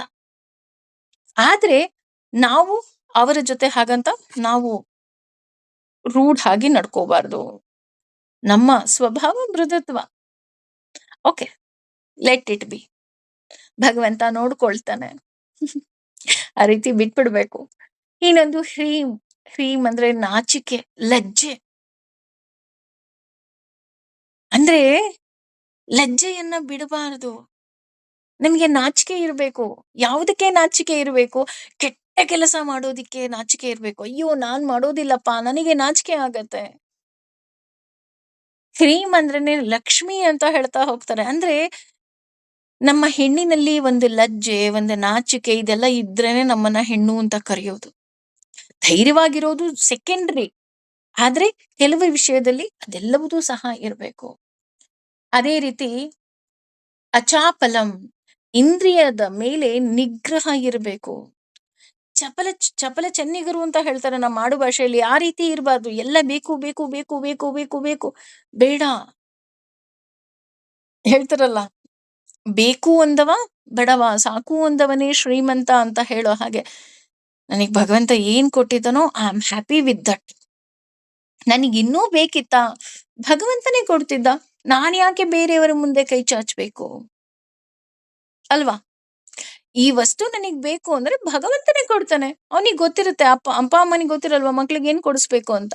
ಆ ರೀತಿ ಭಗವಂತನಿಗೆ ಗೊತ್ತು ನನಗೇನ್ ಬೇಕು, ಏನ್ ಬೇಡ ಅಂತ. ಇಷ್ಟು ವರ್ಷ ನನಗೆಲ್ಲ ಕೊಟ್ಟಿದ್ದಾನೆ ತಾನೆ. ಸೊ, ಇದೂ ಸಹ ಅವನಿಗೆ ಗೊತ್ತಿರುತ್ತೆ. ನಾನು ಅವನನ್ನ ನೋಡ್ಕೊಳ್ತೇನೆ. ಕಂಪ್ಲೀಟ್ ಯಾವಾಗ ನಾವು ಸರೆಂಡರ್ ಆಗ್ತೀವಿ ಅವನಿಗೆ, ಆಗ ಭಗವಂತ ನಮ್ಮನ್ನ ಕೈ ಹಿಡಿದು ನಡೆಸ್ತಾ ಹೋಗ್ತಾನೆ. ಜಸ್ಟ್ ನಮ್ ತಲೆಯಲ್ಲಿ ಒಂದೇ ಇರ್ಬೇಕು. ಅನನ್ಯಾಸ್ ಚಿಂತಯಂತೋ ಮಾಂ ಯೇ ಜನಾಃ ಪರ್ಯುಪಾಸತೆ ತೇಷಾಂ ನಿತ್ಯಾಭಿಯುಕ್ತಾನಾಂ ಯೋಗಕ್ಷೇಮಂ ವಹಾಮ್ಯಹಂ. ನನ್ನ ಯೋಗಕ್ಷೇಮ ಭಗವಂತನಿಗೆ ಸೇರಿತು. ನಾಹಂ ಕರ್ತ ಹರಿಕರ್ತ. ನಾನು ಏನೂ ಮಾಡಿಲ್ಲ, ಭಗವಂತ ನನ್ನ ಕೈಯಲ್ಲಿ ಮಾಡಿಸ್ತಾ ಇದ್ದಾನೆ. ಶ್ರೀಹರಿ ಪ್ರಿಯತಾಂ. ಭಗವಂತ ನಾನು ಮಾಡೋ ಎಲ್ಲ ಕೆಲಸ ನಿನಗಿಷ್ಟ ಆಗ್ಲಿ, ನಿನಗಿಷ್ಟ ಆದ್ರೆ ಸಾಕು. ಯಾಕೆ ಅಂದ್ರೆ ನನ್ನನ್ನ ಈ ಭೂಮಿ ಮೇಲೆ ಕಳಿಸ್ದವನು ನೀನು. ಹಾಗಾಗಿ ನಿನಗಿಷ್ಟ ಆದ್ನಾ ಸಾಕು. ನೋಡಿ ಎಷ್ಟು ಸುಲಭ ಅಂತ ಅನ್ಸುತ್ತಾ ಅಥವಾ ಕಠಿಣ ಅನ್ಸುತ್ತಾ ಗೊತ್ತಿಲ್ಲ. ಆದ್ರೆ ಮಂಥನ ಮಾತ್ರ ಖಂಡಿತ ಮಾಡ್ಬೇಕಾಗತ್ತೆ. ಯಾಕೆ ಅಂತ ಅಂದ್ರೆ ಎಷ್ಟು ರೀತಿಯಾಗಿ ನಾವು ಮಂಥನವನ್ನ ಮಾಡ್ತಾ ಹೋಗ್ತೀವಿ, ಅಷ್ಟು ಭಗವಂತ ನಮ್ಮ ಕೈ ಹಿಡಿದು ನಡೆಸ್ತಾ ಹೋಗ್ತಾನೆ. ಅದಕ್ಕೆ ಭಗವಂತನಿಗೆ ಬೆಣ್ಣೆ ಅಂದ್ರೆ ತುಂಬಾ ಇಷ್ಟ. ನಮ್ಮ ಮನಸ್ಸನ್ನು ಸಹ ಬೆಣ್ಣೆಯ ಹಾಗೆ ಮೃದುವಾಗಿ ಇಟ್ಕೊಳ್ಳೋಣ. ಭಗವಂತ ನಮ್ಮ ಮನಸ್ಸನ್ನು ಸಹ ಕದೀಲಿ. ಏನಂತೀರಾ? ಯೋಚನೆ ಮಾಡಿ. ಸರ್ವಂ ಶ್ರೀ ಕೃಷ್ಣಾರ್ಪಣಮಸ್ತು. ಸರ್ವೇ ಜನ ಸುಖಿನೋ ಭವಂತು. ಸಮಸ್ತ ಸನ್ಮಂಗಲಾನಿ ಭವಂತು.